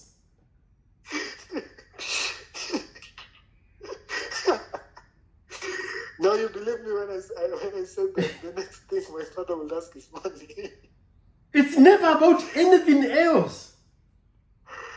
Oh my goodness. So if you look back from this moment now, before you commit money in December, in all the conversations that happened, pick one of them that was useful to you. I can't tell. Pick one of those conversations where money was not a factor. Nothing. What if you go back in time and refuse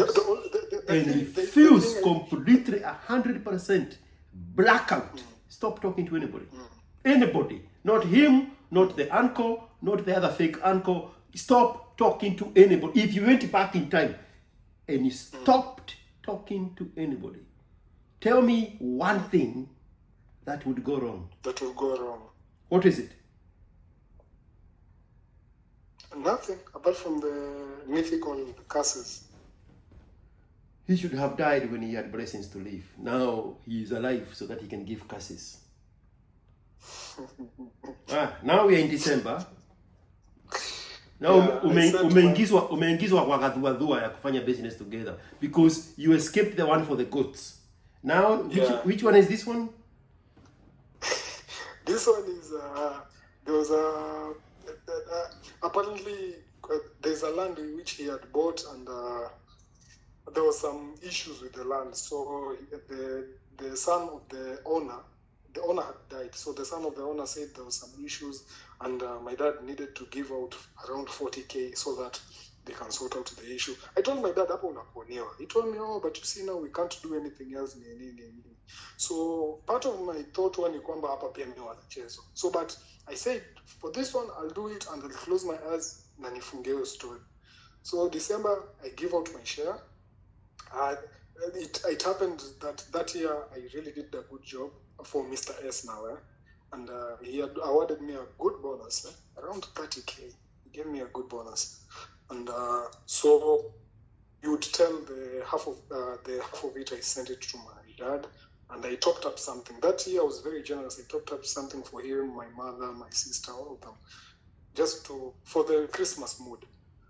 Black tax. He was happy. Black tax. Black tax. If you remove the color of the person giving the money, there is no money exchanging hands. If you change the color to any other shade other than black, that thing is not happening.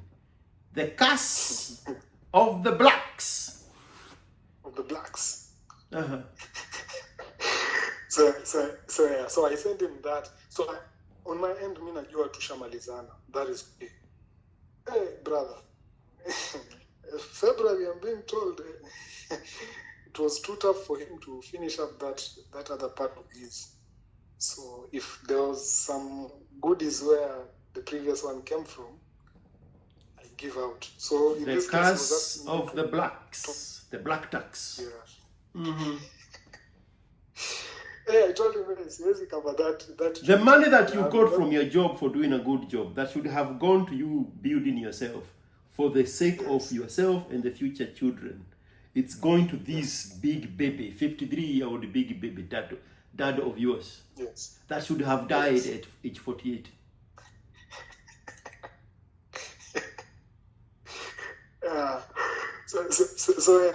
But this time I tell him no, I cannot cover it all. So I can only give him like 5K. So I send him the good son. I send him. So that is done. Do you know about 2 months ago he still comes back and says, "Hey, things have been tough." Now this time around when we are having all these talks, there's no woman. There's no woman no more. So he's saying, this time times are tough. He's actually living with my uncle right now. Now this is the uncle who had warned me about starting a business with my dad. Apparently he also had his own issues. He divorced. Now they were walikuwa nakaa with my dad. So now my dad tells me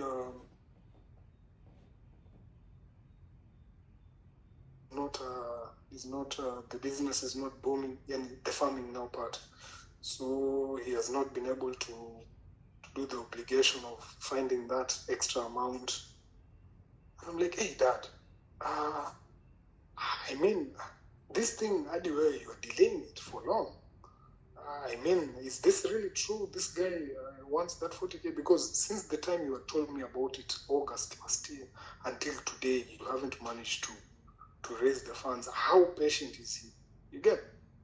So I'm like, So he tells me, you see, let me tell you, my son, things are tough here.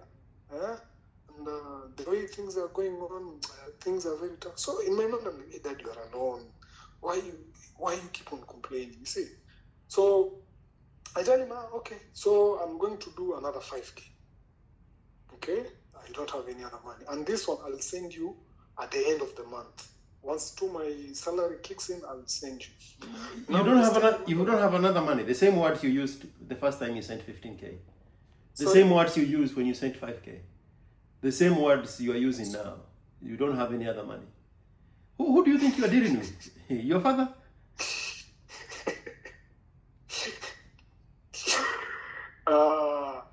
Okay. So I send him the 5K. Now remember, George, I have changed jobs. As I told you in our previous conversation, I have changed jobs. I've gotten this salary, which is double whatever I was getting. I saw something to myself that I'm not going to tell them that my salary has doubled. if anything, that would be the biggest mistake. Neither him or my mom. Now, the good thing about my mother is she has never asked me for money apart from just one time. Just one time. And it was around, I think, 2000. And that was it. My mother actually never asks me for any money. And that was it. So it's actually me who now sees she hasn't asked me for money, or let me just give her this to boost her. And she's usually very happy. She calls me and says, hey, hakuna kamessage kazuri kama kampesa. And I'm like, okay, mom, you enjoy that? So yeah, where was I before You now only have 5,000 and he has to wait until the end of the month. Yes. You are now towards 25,000 towards this imaginary problem about the land that he created. Correct. To milk you 40K. Correct. Go ahead. Correct. So I sent him the 5K. So that's I think that's the last point of sending money. No. Hey boys, I'm in a fix. Send me 500 shillings. I think that was the last thing I was sending. So basically, that's how my relationship has been with my dad. So right now, if he calls, we are in a more cordial relationship. But when it comes to money, I'm tired actually. And I've had these talks with even my cousins because it's almost a similar case to their end. And it's I even had to cut off my uncles because this family drama was too much. One of my uncle, I think, went and said something to my cousin, whom we are very close, to come out as if me and my cousin should not have that close bond. So I really cut off that. He has been trying to call me and I really cut off. So I've cut off as much as possible. When they try calling me, I just respond by text messages. But as you can tell, this one, your father, Apple, I always wanted to know, am I the problem? Is he the problem? Or what is the best way to go with it? Your father is 5 years overdue. Yeah. And now to the biggest thing, Georgia.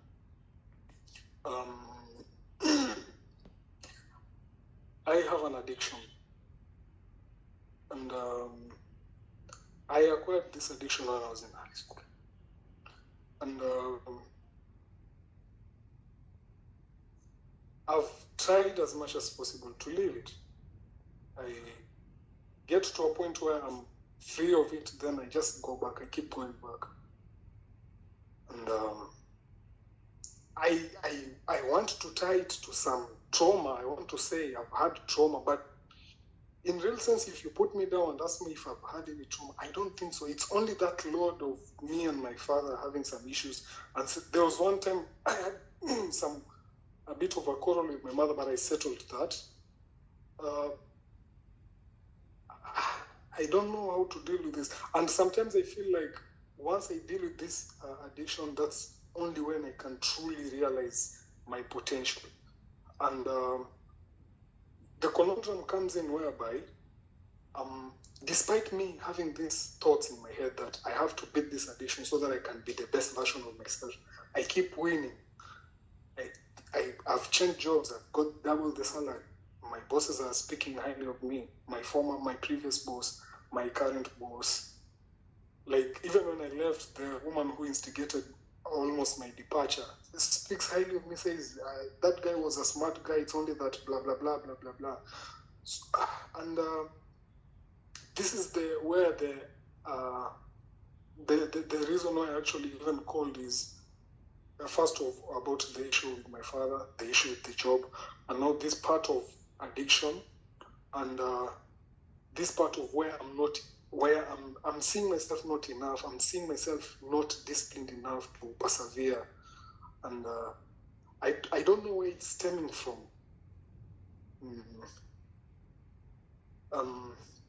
because I want to be the best version of myself as much as possible. I've made some mistakes on my end. In the case where now maybe you've dealt with women and all that, blah blah blah, you've done that, and those are some things that I can handle. But this one is really troubling me, and days seem to go by, and I'm not grasping what I want to do. I'd tell myself, I want to do this. I want to be the best version, but starting, where do I start? Okay, I tell myself, I'll start waking up early in the morning doing this. But now I have this side gig who I'm doing for Mr. S. I stay late in the evening, let's say until even 12 at night. So you see, even my sleep is short. So I end up not waking that early that I proposed to. So in short, what I'm trying to say is, I'm seeing myself somewhere high, but my foundation is shaky to where I want to reach. The foundation that I have is shaky. Part of it, I think it's discipline. The second one, I think, is that addiction. But the problem is if I have these issues, they should at least tell me in terms of my output. But my output seems to be okay. Everything seems to be okay. Remember, one of the guys who had spoken about soaring in dreams and all that. And I think I had a recent, beginning of this year, I also had a similar one of soaring. So that's where I am, and that is my situation currently. So that's the reason why I called and I asked to speak to you. So that, because remember, some of these things, to be very honest, I only speak of them with my cousin. This cousin of mine is the son to that uncle who is usually sent as a messenger. But this son of his, we are so close. We actually do things with him. We actually have a joint savings with him. We are doing something constructive with him. Yeah, he's my plug when it comes to buying clothes and all that. So with him, I have a true connection and a real relationship with him. And in short, apart from the connection of a parent, his connection is the second most that I value, and I wouldn't trade it for anything else. And apart from that, that's why I'm tied up. That's the only person whom I could talk to about these things. He also has his piece of his own trauma with his parents and all that.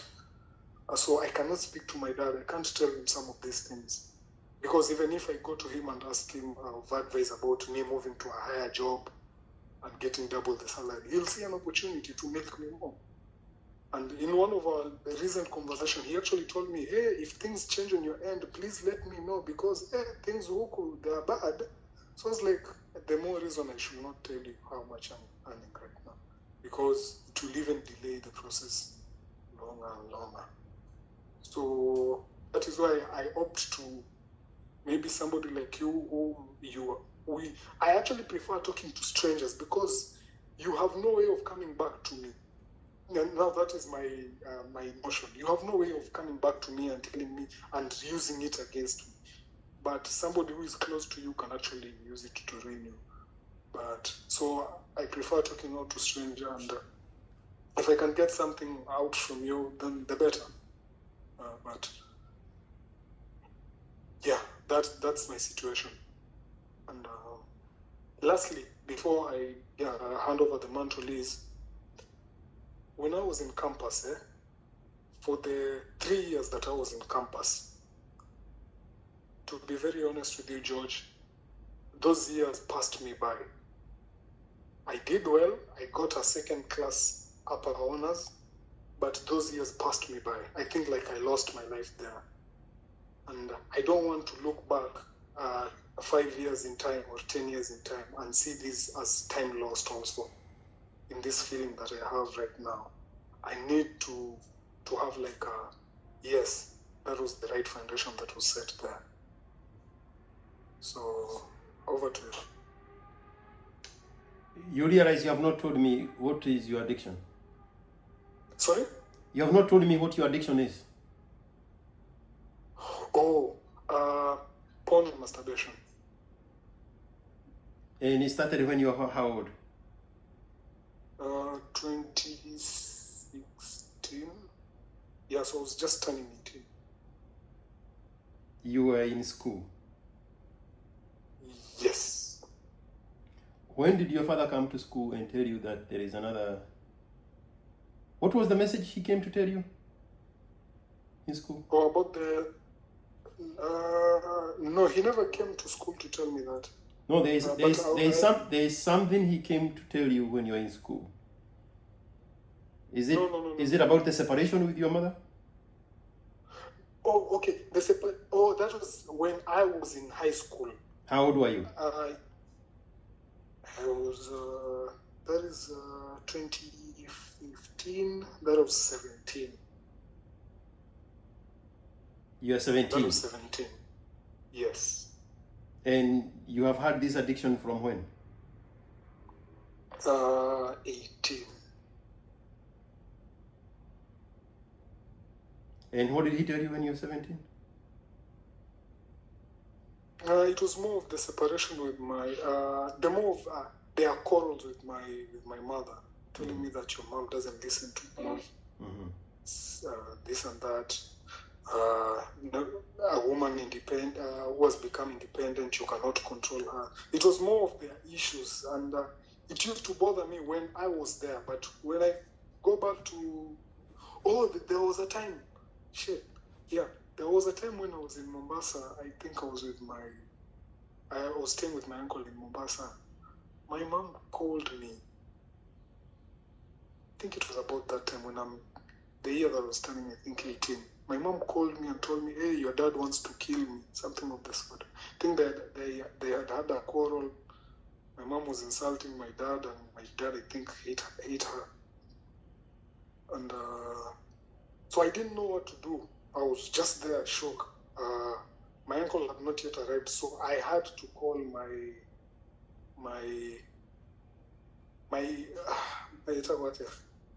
my uncle now, the messenger, the one who usually is sent to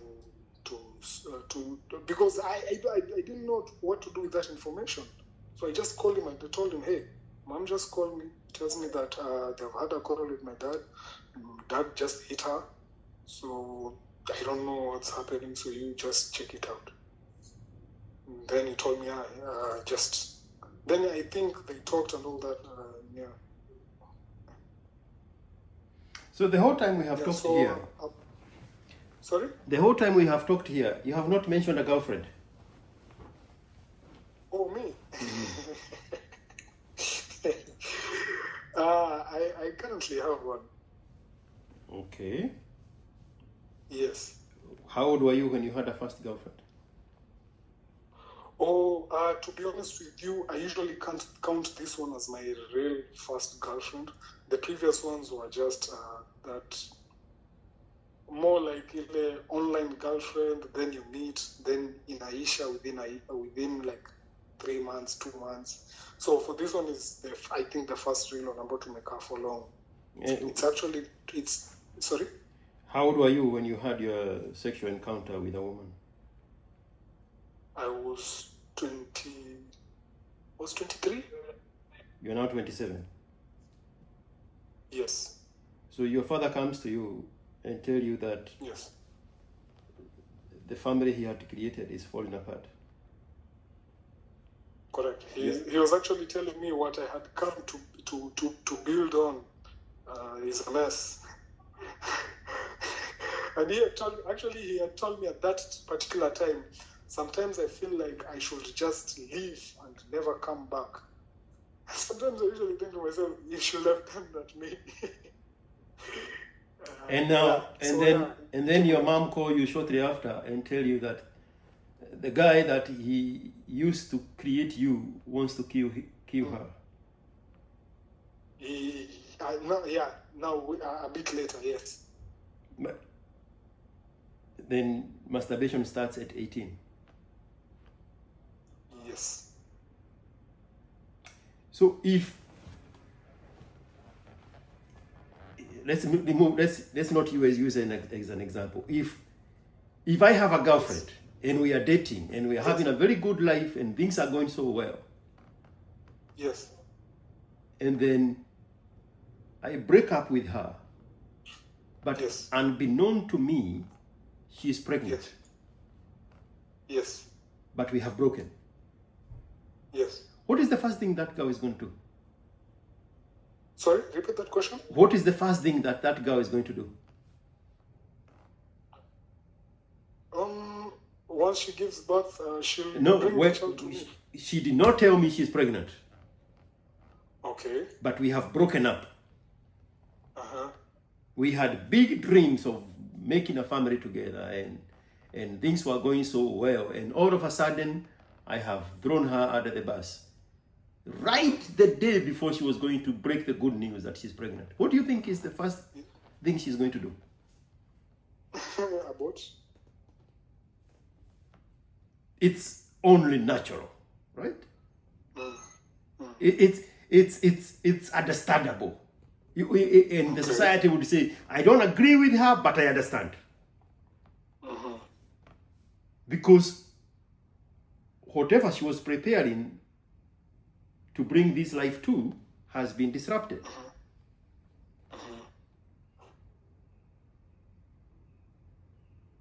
Now, she is the carrier of life. Yes. You are the giver of life. Yes. If you went back in time, now, Yes. I am the boyfriend who made the girl pregnant. Yes. The girl is pregnant, he doesn't know, and the girl has no choice but to abort. Yes. If the guy went back in time, Yes. and he knew that there was going to be a breakup, Yes. would he impregnate the girl? No. That is what you are doing.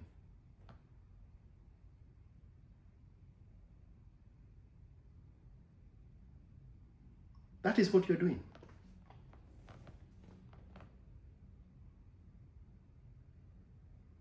You have this damage that was dropped on you when you're 17. Yes. About a family not working. Your own family. Yes. Your father telling you the thing he thought he was building is not working. It's going down. Yes. Then your mother comes with a phone call and say, the person I build life with wants to kill me. What do you think? What do you think that is going to do to you? What do you think that did to you?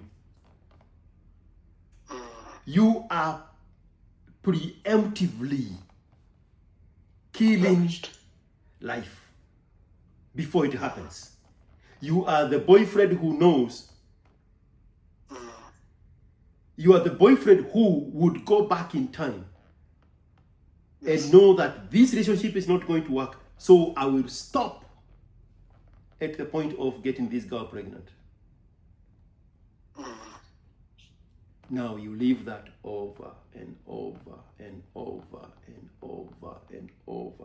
In your psyche, you are the one who gives life. You are seeing your own parents' life getting decimated. So you are taking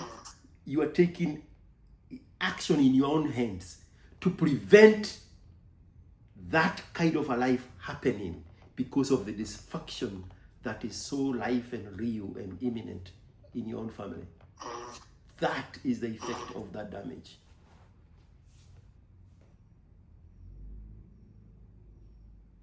Normally, you should date at 17, 18, 19, 20, 21. When did you get your first sexual encounter? 23. 23.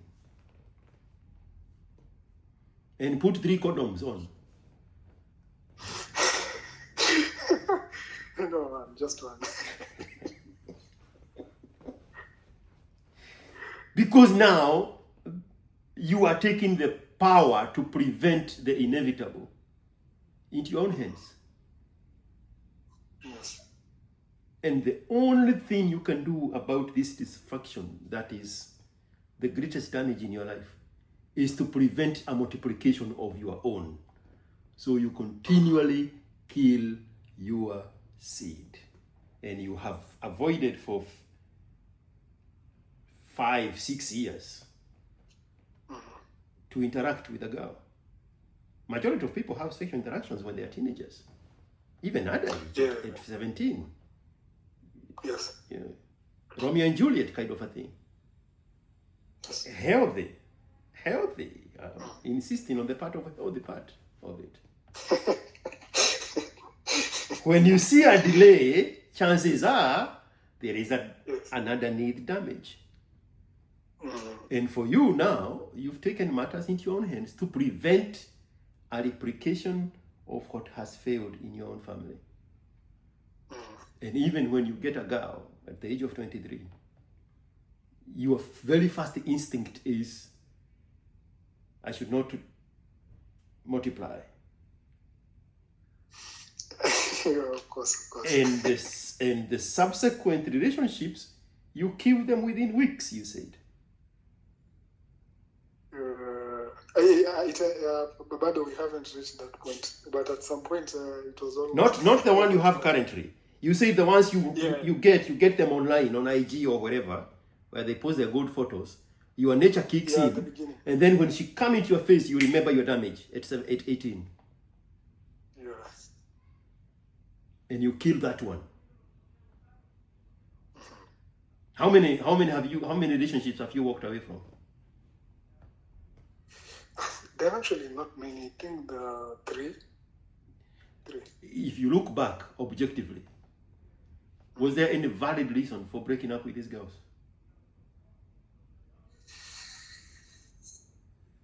No. One left, but the others, no valid reason. Yeah. Because the problem is not them, the problem is you. The one you have currently, are you staying in the same city? No. She's still at her parents' house. Why did you have to add that there? You asked me if I stay with her. Yes, but it's how old is she? She's turning 20. She turned 20 this year. Yeah. Because now there is an added layer of the parent helping you in protecting the possibility of you multiplying. You like it like that. She has to she has to go through a lot of hoops to see you. Yeah. By a lot of hoops, what do you mean? I mean, she's not free to see you whenever she wants. Oh, yes. Yes. I remember at the very first times it was really difficult for her to go past 5 p.m. with her. Yeah. You like it like that. Because now that take care of your trauma. Now you have a trauma navigating avenue. That this is the reason this cannot happen because of this.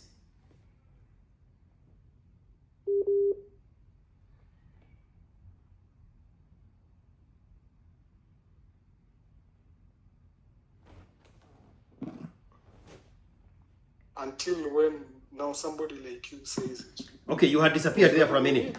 Is that the only thing you had said earlier?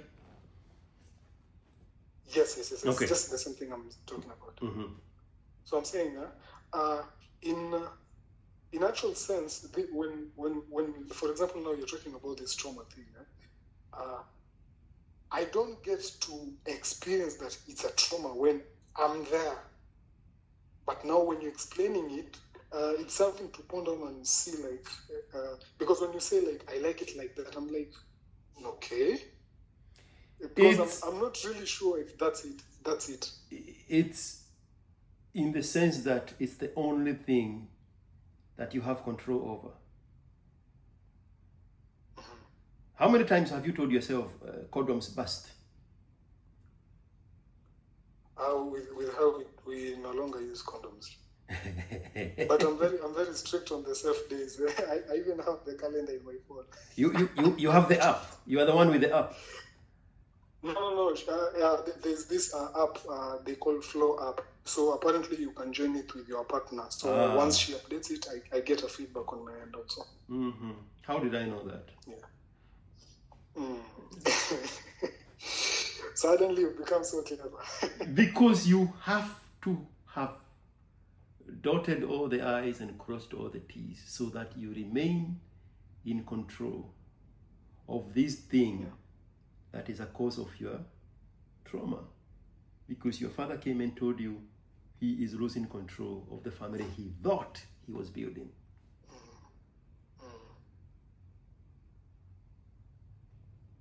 This one here, you have to have control over. Continually. Do I know how you're going to overcome that trauma? No, I don't. Is that extra vigilance going to come and bite you in the ass? I don't know. I mean, you have the flow sheet. Yes. But that flow is not really to be trusted at times. You have to be extra. There you go. And there's a date delayed with almost 14 days. I feel like the earth should swallow. You were more worried than she was worried. To be actually I'm the one who even asked her, "Hey, have your periods come?" She's like, "No." When you put it that way, now I understand, because I'm the one who because you were scared of losing control. You are like, shit. Now I'm back to 17 again. When I'm witnessing my own father losing control.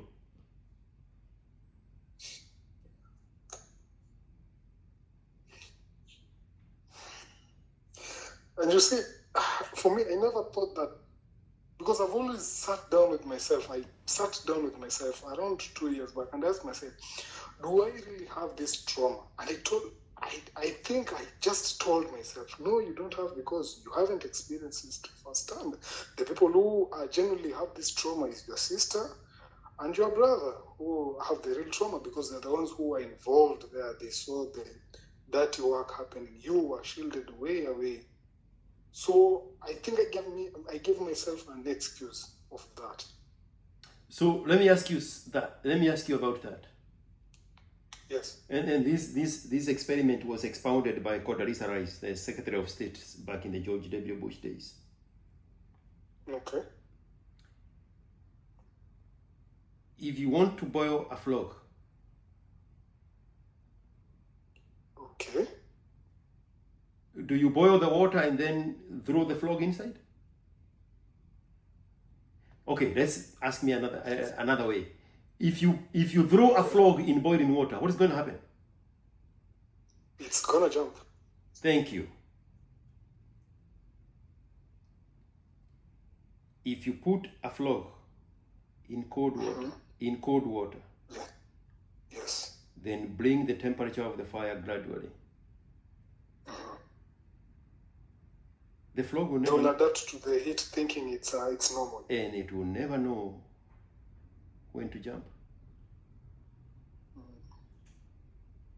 The trauma of your little brother and your sister are totally different from the trauma of you jumping into hot water.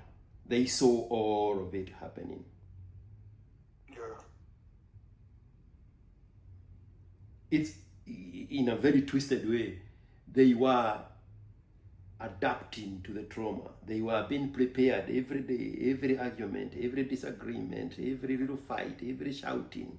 They were being prepared to the trauma. Every discovery of babies and women out there, they were being gradually prepared into the trauma. So your trauma is totally different. You are going to end up as a boiled frog, the three of you.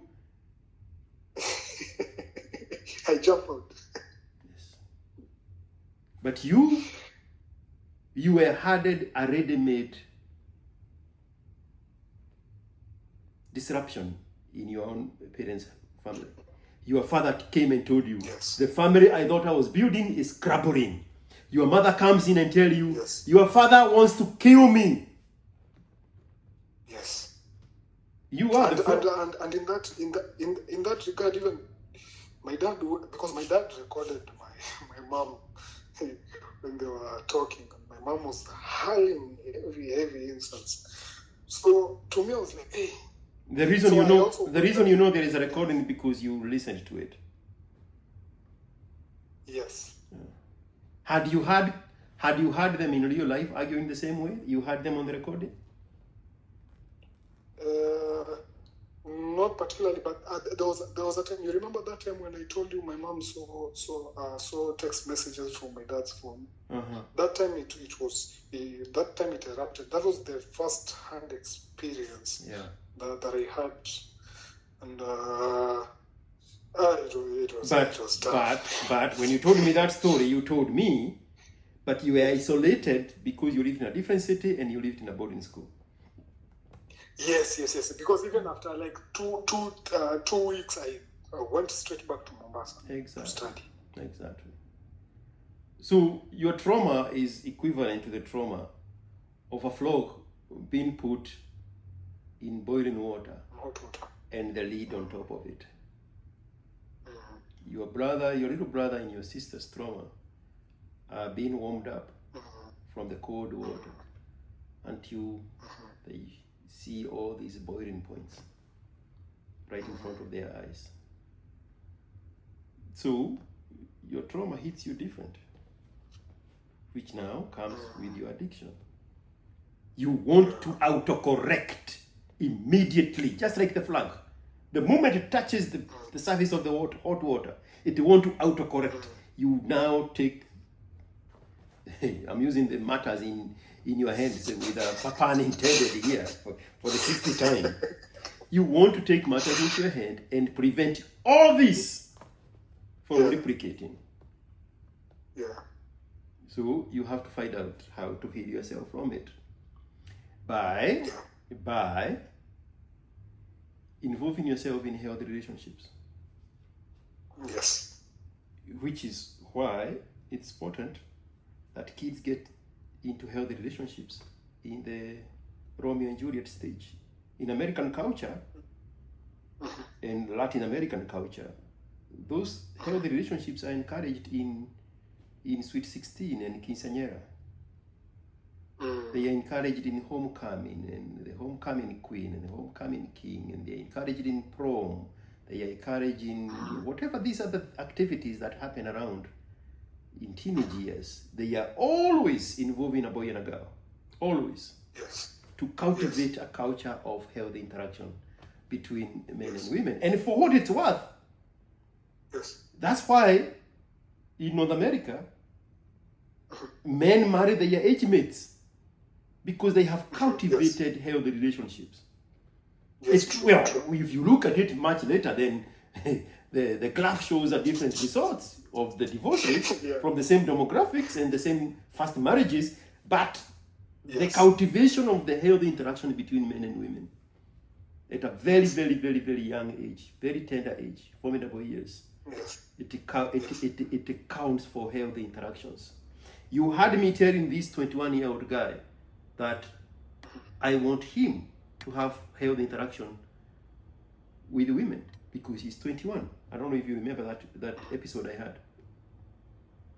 The one who had relationships with older women. Yes, and then he found a virgin in college, but he was leaving college. That one. I think so. Yeah. It's very, very, very important. Very important to have healthy interactions with women. It was of paramount importance to have kept mixed boarding schools in Kenya, in that controlled environment where boys and girls are interacting together and the boys are learning how strange and other than human characters these women are at a very early age. Now they are meeting in college at 19 and 20. And a woman does what a woman does, and this guy is like, I don't know this thing. They react. Yeah, true. They should have known them at 14. Yes. Heartbroken earlier. Yes. I mean, I can't remember what her name was. We were in Form 1. What was that girl's name? I wanted her for a girlfriend. And she completely refused to be my girlfriend. And beknown to me, she was from a very poor family. She was there on a special scholarship, and she never wanted to fuck with anything because of that golden opportunity that now the whole family depended on her. I can't remember what her name was. Oh, okay. But I had very healthy relationships. With girls, and girls, I mean just one particular girl in high school. Would even bring her home, and she would spend days in my family home. But that one is gone. Now, boys are meeting girls when they are adults. And girls are psychologically 10 years older than they are. They are chewing them up and spitting them out. And the Kenodia is like, make a girl up and I go, okay. Yeah, you should have known. In the quinceañera, in the sweet 16, in the prom, in homecoming, in all these activities that the Western world create for these boys and girls to interact. Yes. So now, in Eden, you need to cultivate a healthy environment where you autocorrect that by cultivating a healthy relationship with women. Okay. Yes. So that you don't see yourself as your father and you don't see any girl as your mother. Okay. Yeah.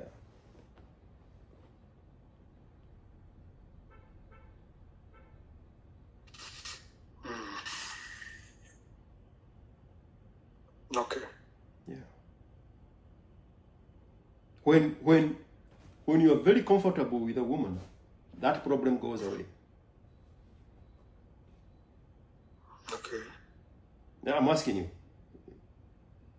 Or if I'm comfortable with a woman.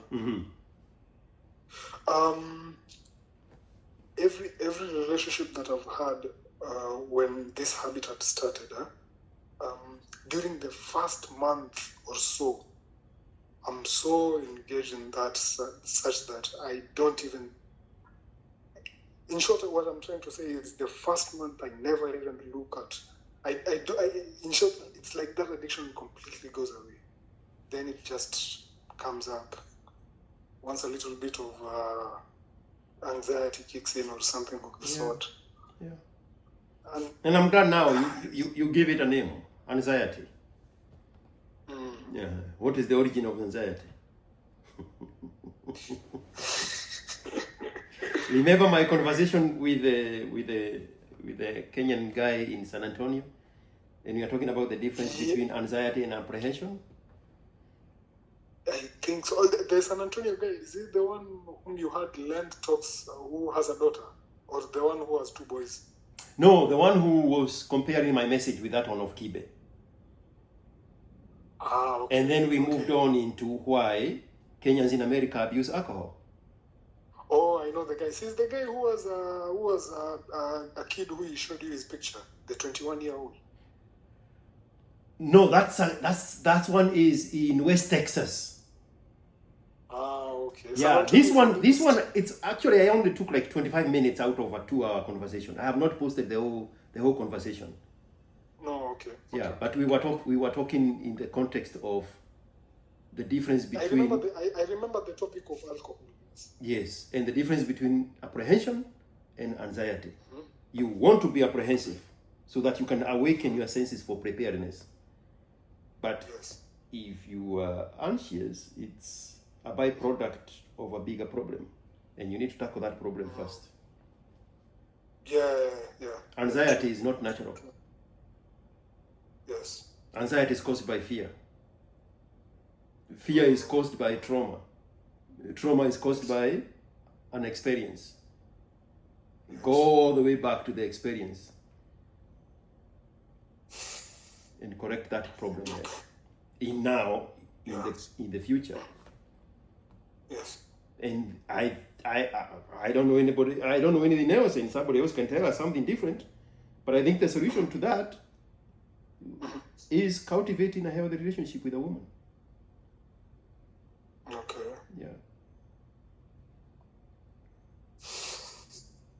And now, the flow chart is also now a part of the trauma.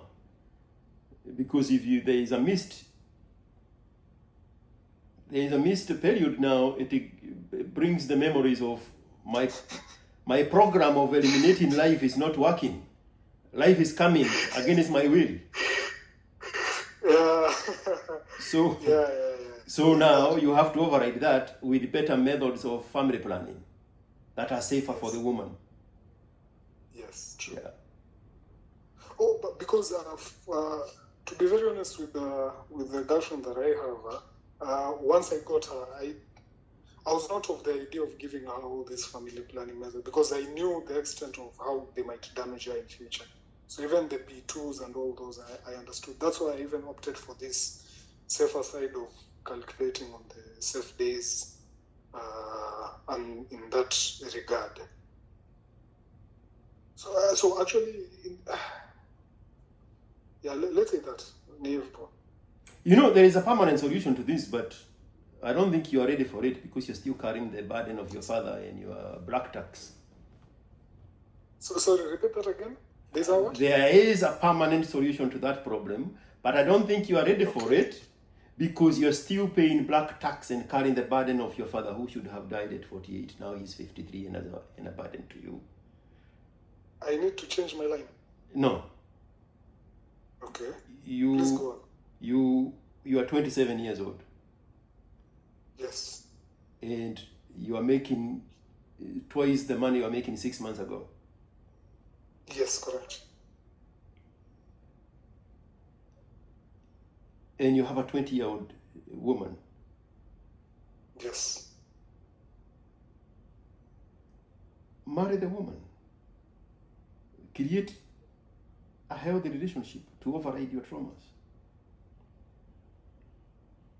Okay. The more you delay, the more she become 21, and she become 22, and she become 23. And with it, the complications that come with this obsession that you have with her flow. True.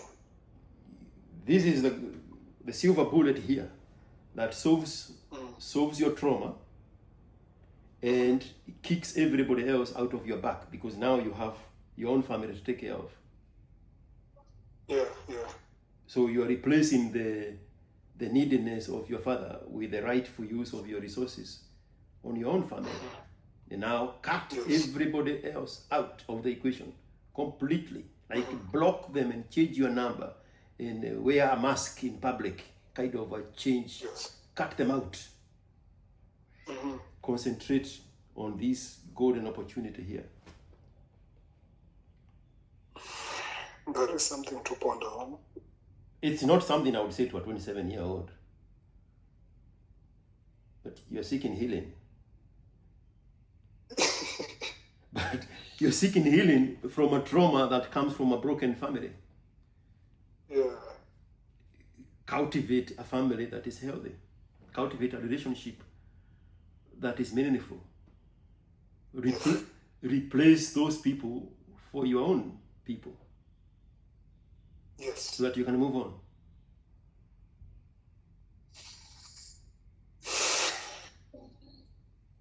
$20. Are you sure she's 20? Yeah. She turned 20 this June. She's 19. Sorry? Oh, she already turned 20 this June. Born 2005, yes. Hiya. People born 2005 are having sex. Legally. Yeah, apparently. Obama became president 2005. People born on the inauguration day are having sex. Hiya. Obama was 2008.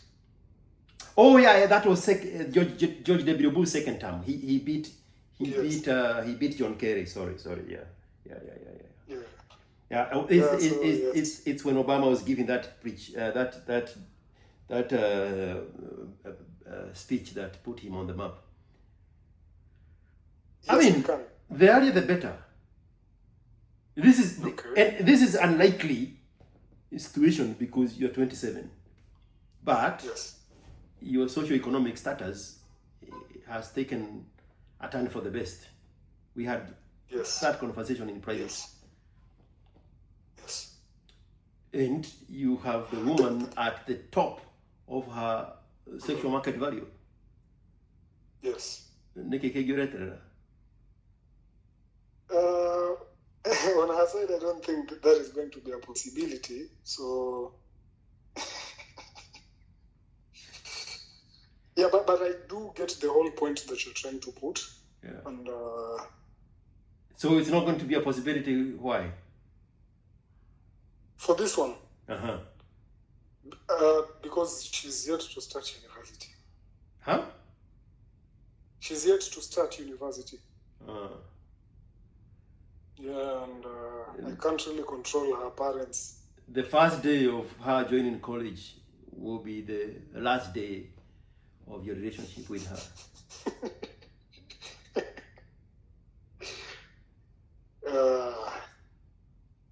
You, as a 27-year-old guy, do not want to finance a relationship of a university student girl.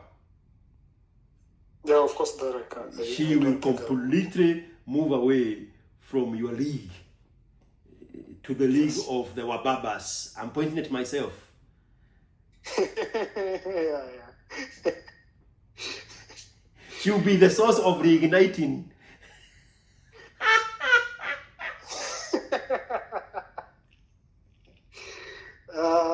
Nitakuwa nimewafunulia soda. Hey, Kenobia. You know what to do. You know what to do. At first, I had said, I don't know what the solution is. Then I got tempted into offering one. You ace on your own. Because you see, okay, let's shift and talk in this manner. So I'm yet, let's say for example, I'm yet to build up myself. Okay. Because you've paid so much, you have paid so much black tax for 6 years.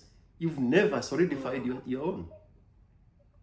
Even when you get a bonus on Christmas, you spend that money on an imaginary plan from your father, a scheme he came up with about that land and the dead guy's son wanting 40K. I'd rather use that on my family instead, my own family. That's what I was saying. If you cut everything else out, then everything starts making sense. If you shut off the noise, then you start hearing the voice from within. What do you need to do? Because now you find yourself, oh shoot, I should have invested in this one and I don't have it. Now I need to have it. Because you have the resources. Yes. Your living standards have not changed. But your income has doubled. Yeah, true. So shouldn't that money be feasible in changing the shape and the direction of your future? True. If you miss that boat, bro, you are your father in 20 years. If you miss that boat, you are your father in 20 years. There is no escaping that.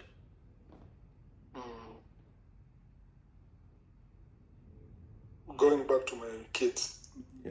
But you'll be worse off because you won't have kids. Your father had your father had you when he was 25. Huh? When he was 25, yes. Yes. You're 27. You don't have that. You don't have you. So you'll be worse off. If you play this card longly, you'll be worse off than this begging baby of a 53-year-old dad that should have died at 48. Yes. Do you want that for yourself? I wouldn't. I wouldn't. So if you have the vantage point to see the future, and you don't like anything of the things you see in the future, you come back in the present and change that so that the future aligns Correct. with the plans that you would want to happen for yourself. Correct. Yeah. Making the kind of money you're making in Kenya, bro, you are in the top 2%. Yes. What is it good for if it's all going to go to black tax? Nothing. There is no other conversation that you have with your father that does not involve money. Yes. Not you asking him for money as the child, him asking you for Yes. money.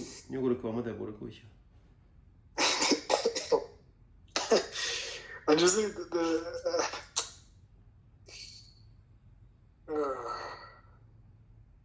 I also viewed it as a selfishness on his end. Yes, Because reckless people are selfish. Reckless people are selfish. Let me tell you something before you even say what you're going to say. Yes. The people who expect the most from other people would not be that generous if they were the ones in the position to give. True. Just examine anybody you know. If they were the ones in the position of the people that you're asking from, they would not reciprocate. That's how selfish those kind of people are. And they know it.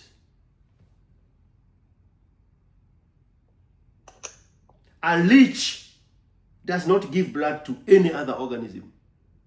A tick is not useful to any other organism in the ecosystem of the blood exchange between it and the cow. They are always the one to be given. You bring the idea of giving them, of them giving, they look at you like, who do you think I am? What do you mean? I can't hear you. What is that? They can never imagine a world where people are not solving their problem, which is where your father is. So he manipulates everybody to come talk to you, the source of his financial solution. Yeah. Everybody. But when he, watch this, when he has it, he's using it on women, single mothers. True. True. When he has it, you don't hear from him. Completely. And you see, for me it was, my dad, he farms. He has all these. I think you had commented on one of my posts on Twitter. I think that was last year. He had planted some Noe. Mm-hmm. And he has never even once called me to tell me, hey, I have this warus here farmed. Can I send them over to you? Because I'm in the city, there's nothing growing on here. I buy everything. He's never even pitched that idea. Hey, can I send you this? Kuna kisiagi huko, you can siaga this mahindi. Not a word. And I said I'll never propose that idea because, I mean, who am I? And those kind of people, find, when they chance on resources, on money, their immediate action is to exhaust that source. Because they are so used to getting for free from other people. Yeah. So he exhausts this and then come begging from you. They are more comfortable getting from other people than they are making their own. And when they make their own, they waste it immediately.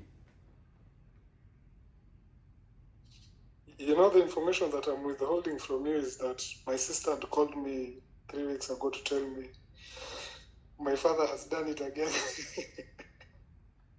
Brought another woman. Yes. Cut him out of your life, bro. Cut him out. That is what? Woman number 5?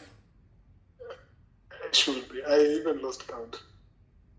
There is the Kalenjin one with one child. Yes. There is the other one with 2 children. There is one that he. No, there's the Kalenjin. Mm-hmm. There's the Kalenjin.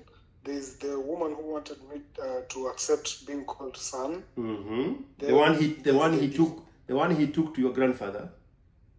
Yes. Mm-hmm. Then there's the divorcee of the neighbor. Mm-hmm. Then there's this one now. Mm-hmm. And according to my auntie, there are several who they have a relationship, they break up and all those. Exactly. So you can count as 5. Exactly.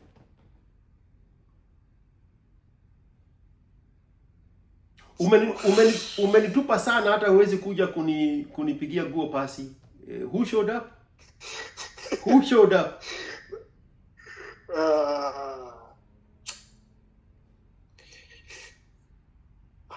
No. To know the other point that I had mentioned earlier is now does this all tie up to these thoughts that I'm having of myself, thinking that I'm not doing enough for myself and all those? Because I want to be the best version of myself. I work hard. I stay late at work. Sorry? How old were you when your grandfather started paying you? When my grandfather started paying me, this is straight after high school, 2018. So I was 19, turning 20 that year. So you've been holding money for over 7 years? Yes. Now, imagine a world where there was no trauma, there was no black tax, there was no needy father, and you had 7 years to build yourself. Where would you be right now? You don't touch small money. Yes. Your money puts you at the top of the people of your age in the earning scale. All of it. Yes. Every single time. Yes. Even when you are bargaining for your salary to be doubled, it's not getting doubled from nothing. It's getting doubled from the top of the 1 percentile of the people of your grade. Yes. Na iko wapi hiyo pesa?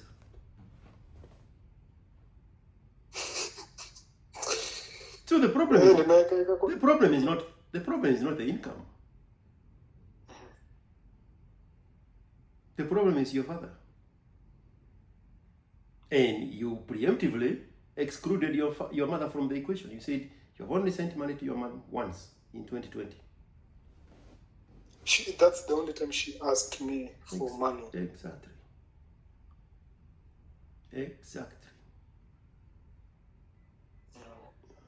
Every conversation, 100% of the conversations with your father is him preparing you to ask you for money, him asking you for money, him preparing you to ask you for money, him asking you for money, him preparing to ask you for money, him asking you for money.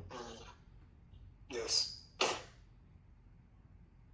Do you want some of my blood or positive blood? I show you how to deal with people like that.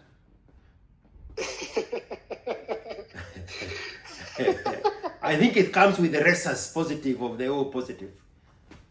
I am the president of cutting people out.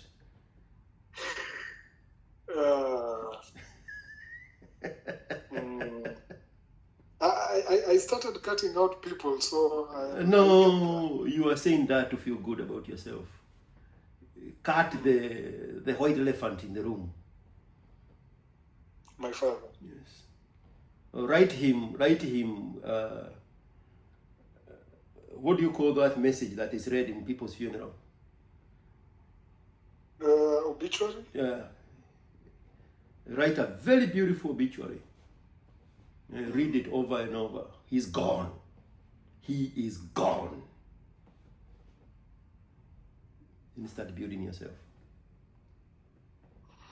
Yeah.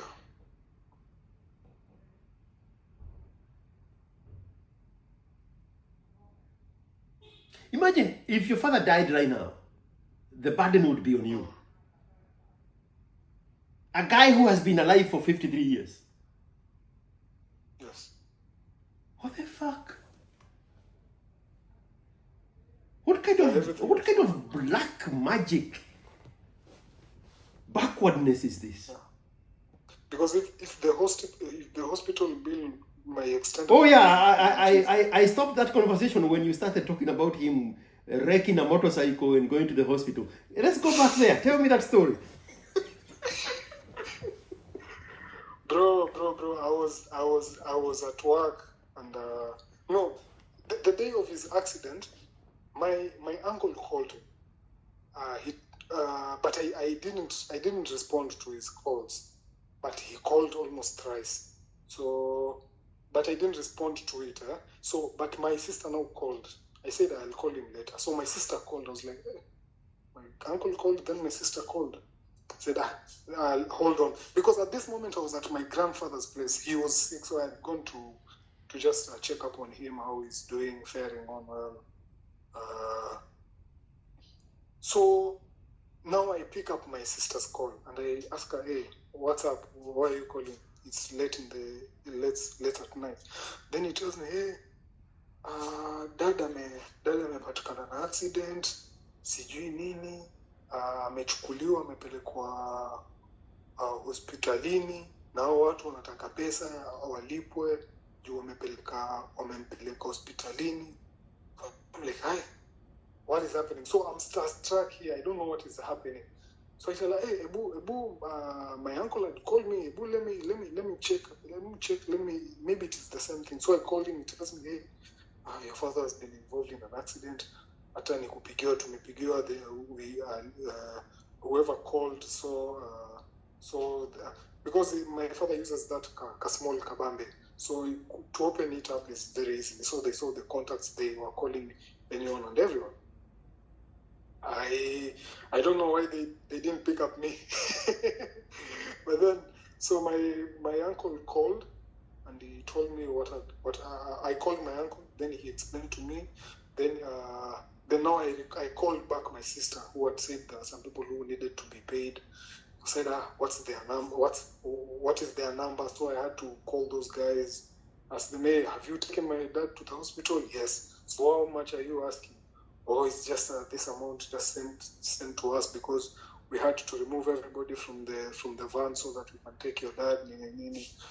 Say, okay, so how much is it going to be? I think it was around 2K. I say, I have 1,500. You take it, or I knew already my dad is in the hospital, so you take it or what? Say, okay, then send it. So I sent the amount. Then now I called my sister again and I asked him about the husband. His husband now. His husband.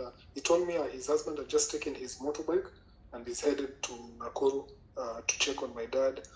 Then I called my other uncles who are now related to my mom. Now the brothers to my mom. Asked them if they're in Nakuru. Then they told me, yeah, they've also been informed, so they're heading over there. So now the following day, my uncle, the one who is usually sent the messenger, went over. My uncle, the one who warned me of my dad's spending and all that, also went over. They were the ones who were there.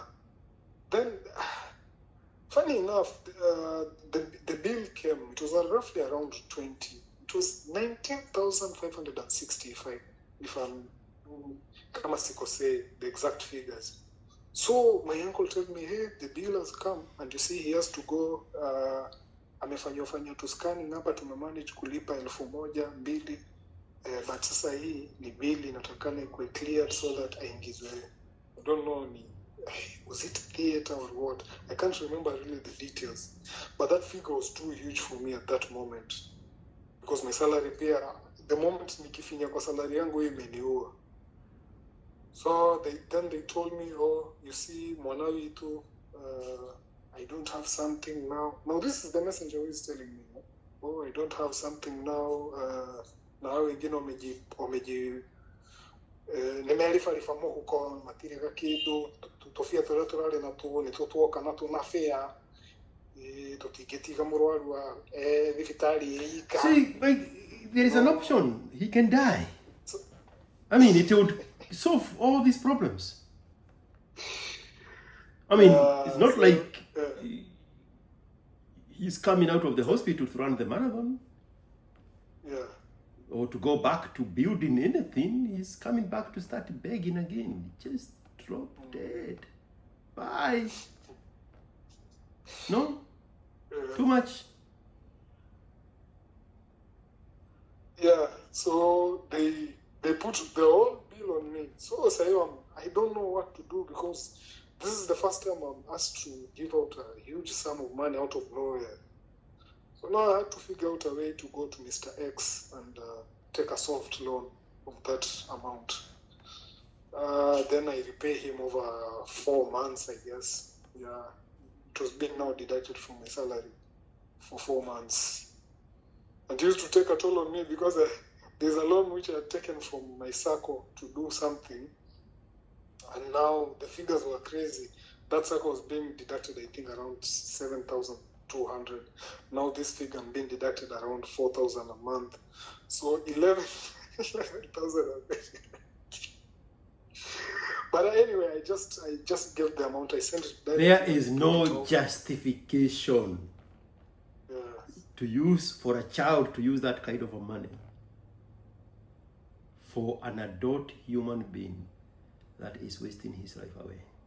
There is nobody, there is no devil, there is no God, there is no Jesus, there is no angel that can convince anybody that there is justification. The worst part was one of my uncles, the brother to my mother, tried to see if his NHIF, at least if it was active, to sort the bill. Nothing.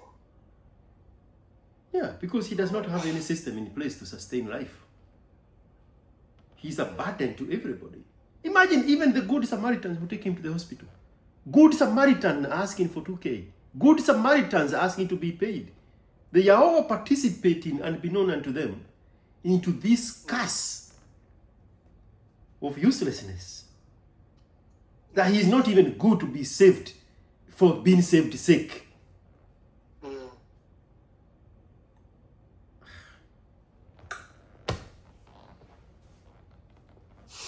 Nama Modhika on my behalf. Me, I'm a very black and white guy. I see things for what they are. I have no use or need to be swept into the emotions of the family and friendship and all blood. I don't have that. I have no use for it. I look at things in abstract. If you are exhausted, your usefulness in this world, exit. I, George, NGA. If I exhaust my usefulness in this world, I'm not going to burden my children. I will exit. Whether that is tomorrow or 29 years from today, I will exit. Yes. That's the mental illness in me of extreme logic. I cannot see things any other way. I can't. I would want to. I don't know how to. Unfortunately. No, fortunately for me.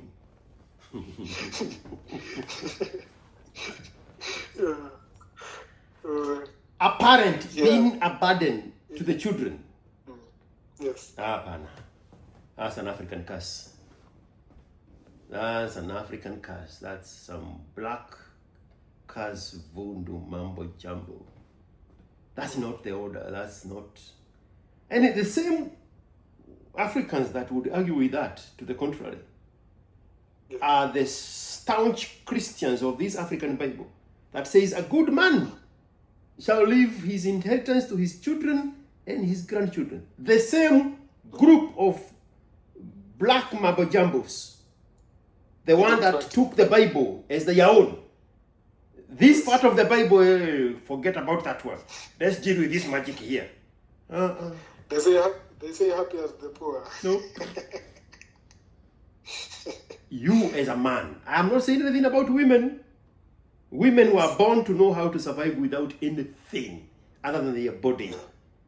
Women survive this life with nothing but their body. As a man, Yes. once you exhaust your usefulness, go be useful in hell. Go away.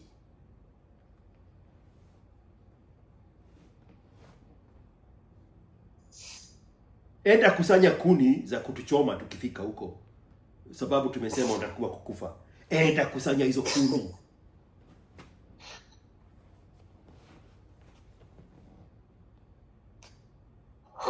Yeah. Now your life is stuck, not because you're not doing well financially.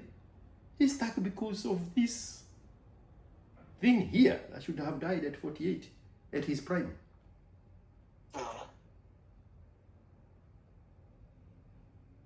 How is that fair?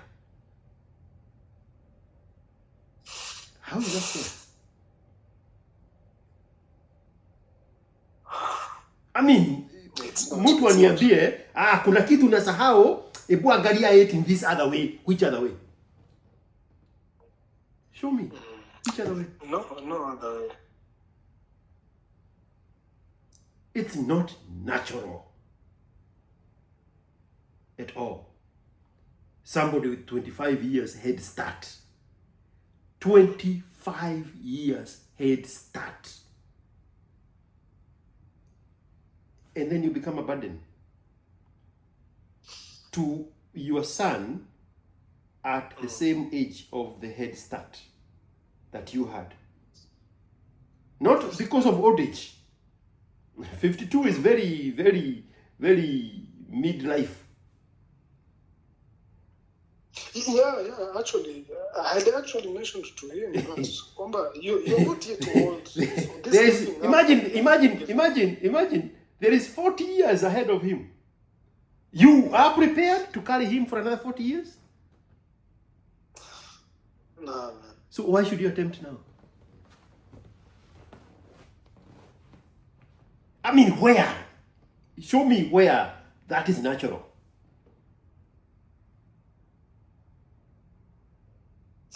My father used to tell us, Okoro oreyaga onini. Okoro oreyaga ke? Onini. Onini, okay. Yes. Your old age is sustained by what you did in your youth. Yes. You need this energy to build a system in place that your old age is going to sustain itself with. Correct. If there's a disconnect there, go away. Go report me to that devil of yours and that God of yours, but go.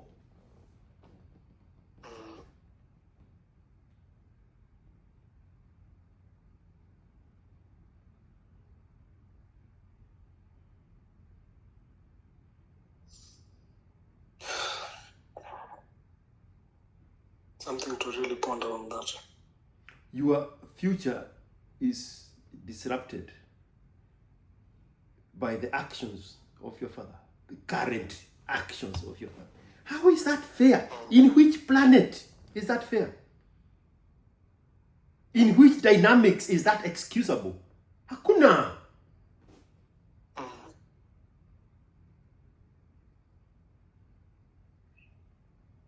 That is a result of selfishness. When he has, it's his. Once he exhausts what he creates in his farms, then he comes and steals from his grandchildren through you. Yeah.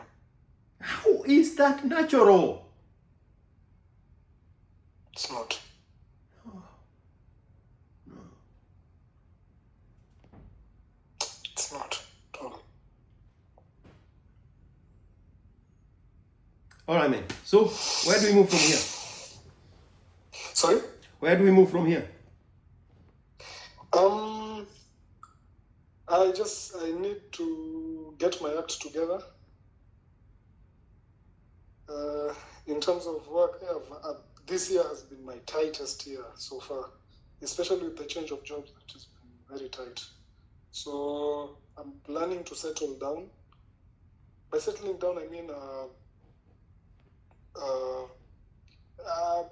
managing my system better, like putting a better system for myself, because most of my things have been disrupted. Like I told you, now being called by these side gigs, so it disrupting my sleeping patterns. Yesterday even I had to sleep at that workplace because I knew you are if I- 27 you are 27 years old. yes. Stop grossing over the main problem. The main problem is not your work ethics. The main problem is the expenditure of the resources that you create. If you remove your father from the equation, then everything else falls into place. Elon Musk is older than me. He sleeps in his factories to get his purpose accomplished. Yes. There's nothing to be negated in you working overtime, in you even sleeping at work, to make sure that Yes. you are optimizing your purpose. Yes. No. Don't start grossing over. You are part of your work ethics with what needs to be solved. Just remove your father from the equation. Okay. I was talking to my son's mother not too long ago, Okay. and she reminded me that at some point I used to have 3 jobs. Okay. 3 jobs. Doing what I needed to do at the time. Yes. And here I am now, jobless. And I will never need a job a single day of the rest of my life. Yes. So, what is this you are negating? That you are working extra hours? This is me now. Yes. I plugged in all the sockets into the future of my life for me to be able to do nothing. So what is this you're going back to and saying you are complaining because you are working extra? I used to work 3 shifts. 3 jobs. In one of the jobs, I would work the night shift.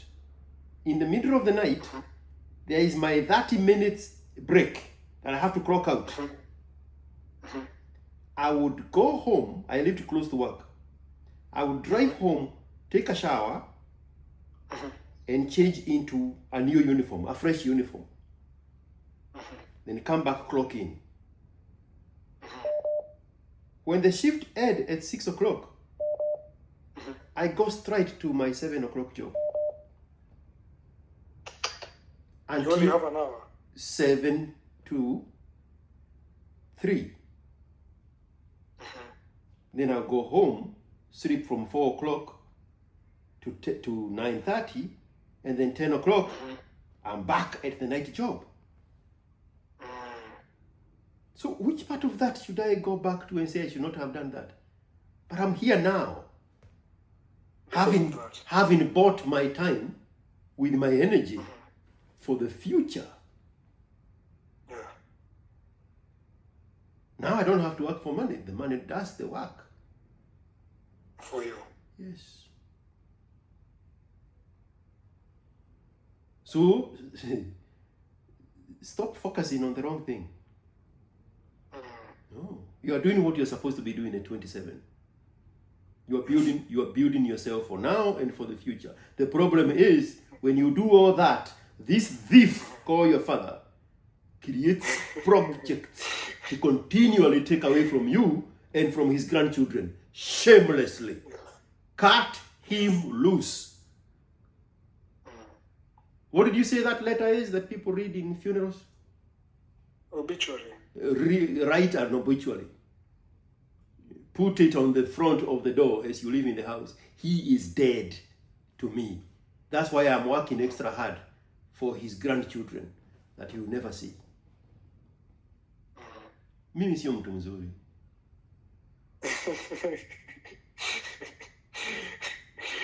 Yeah. Oh man. All right? Yeah, I hear you completely. Imagine you at his age complaining that you spent all your energy and resources on your who will be already dead father. What kind of a fucking excuse that be?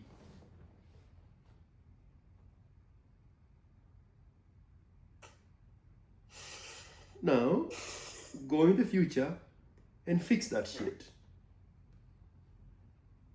Yeah. Okay?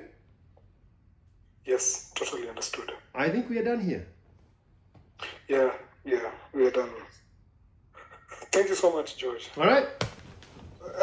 I never thought that part I needed to hear, but I needed something to hear of that sort. Mimi sio mtu mzuri. Mimi sina haja na uzuri. I was given a choice to be nice or to be real, and I said, give me real, double portion. Take the niceness to yourself. One last question I have for you. This is in terms of investment, okay? Yes. There's an advice you had given way back around, I think, 2-3 years ago. You had said that if you went back 10 years ago and you start investing, you would save in dollars. Yes. So recently, I opened a USD savings account and I started saving. So I think this is my 3rd year of saving in USD. So I've been saving $30, $23. With the proportion that I've set out to save for that. How viable do you think that that type of investment is? How viable is it? When I came to America 23 years ago, Yes. the dollar was equivalent to 72 Kenya shillings. Yes. The dollar is equivalent to 128 Kenya shillings. Yes. Today. Yes. So what was your question? That's a 50 shillings leap. What? And it has not been invested. It just accumulated in value. Yes. Even adjusted for inflation. It still has double the purchasing power in Kenya shillings than it had at 72. Back then. Yes. In 2002.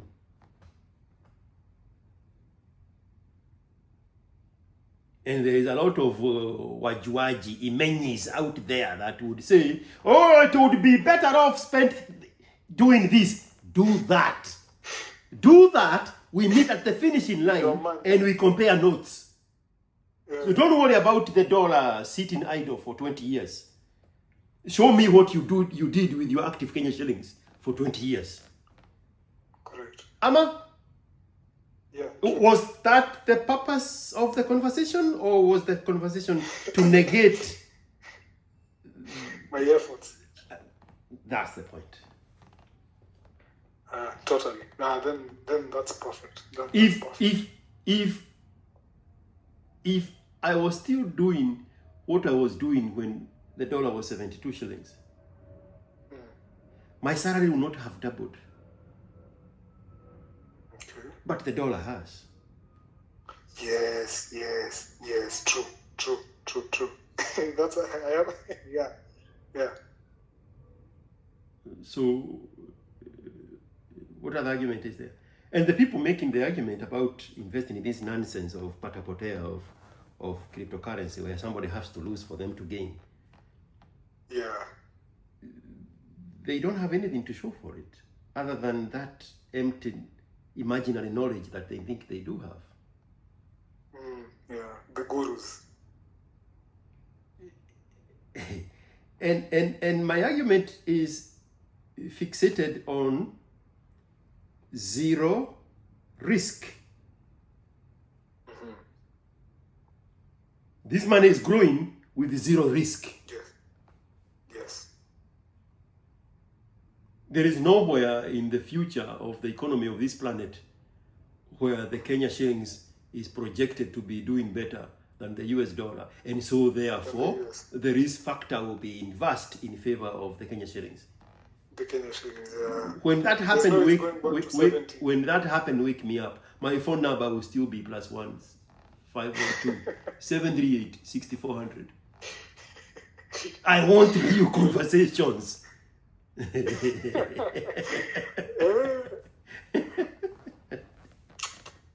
Yeah, totally. All right. Totally. Yes. But thank you, but okay. But when I was building my first project, Baburi cement was 375. It's now 755. Or the shares, No. The cement for construction. Okay. Oh, okay. The price of a bag of cement. Yes. Yes. So the best time to build was 20 years ago. The next best time to build is right now. It's right now, yes. Build. Build. Okay. Solidify your homestead. If you're going to create a family, there has to be somewhere they call home. The real home. Yes. Once you solve the problem of home, everything else is secondary problem. Everything else is secondary need. Yes. If you delay solving the primary need of shelter, Yes. Yes. you are going to tackle all these other secondary problems. And the primary problem, the primary thing that you need to solve, which is home, compounds over and over and over. Because now the value of home and the cost of building a home is replicating. And that's the thing you have avoided to do, which you should have done when the cement was 375 or right now when the cement is 755. Yeah, before it goes to 1,000. Exactly.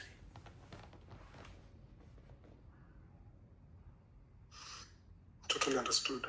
Don't be homeless with resources.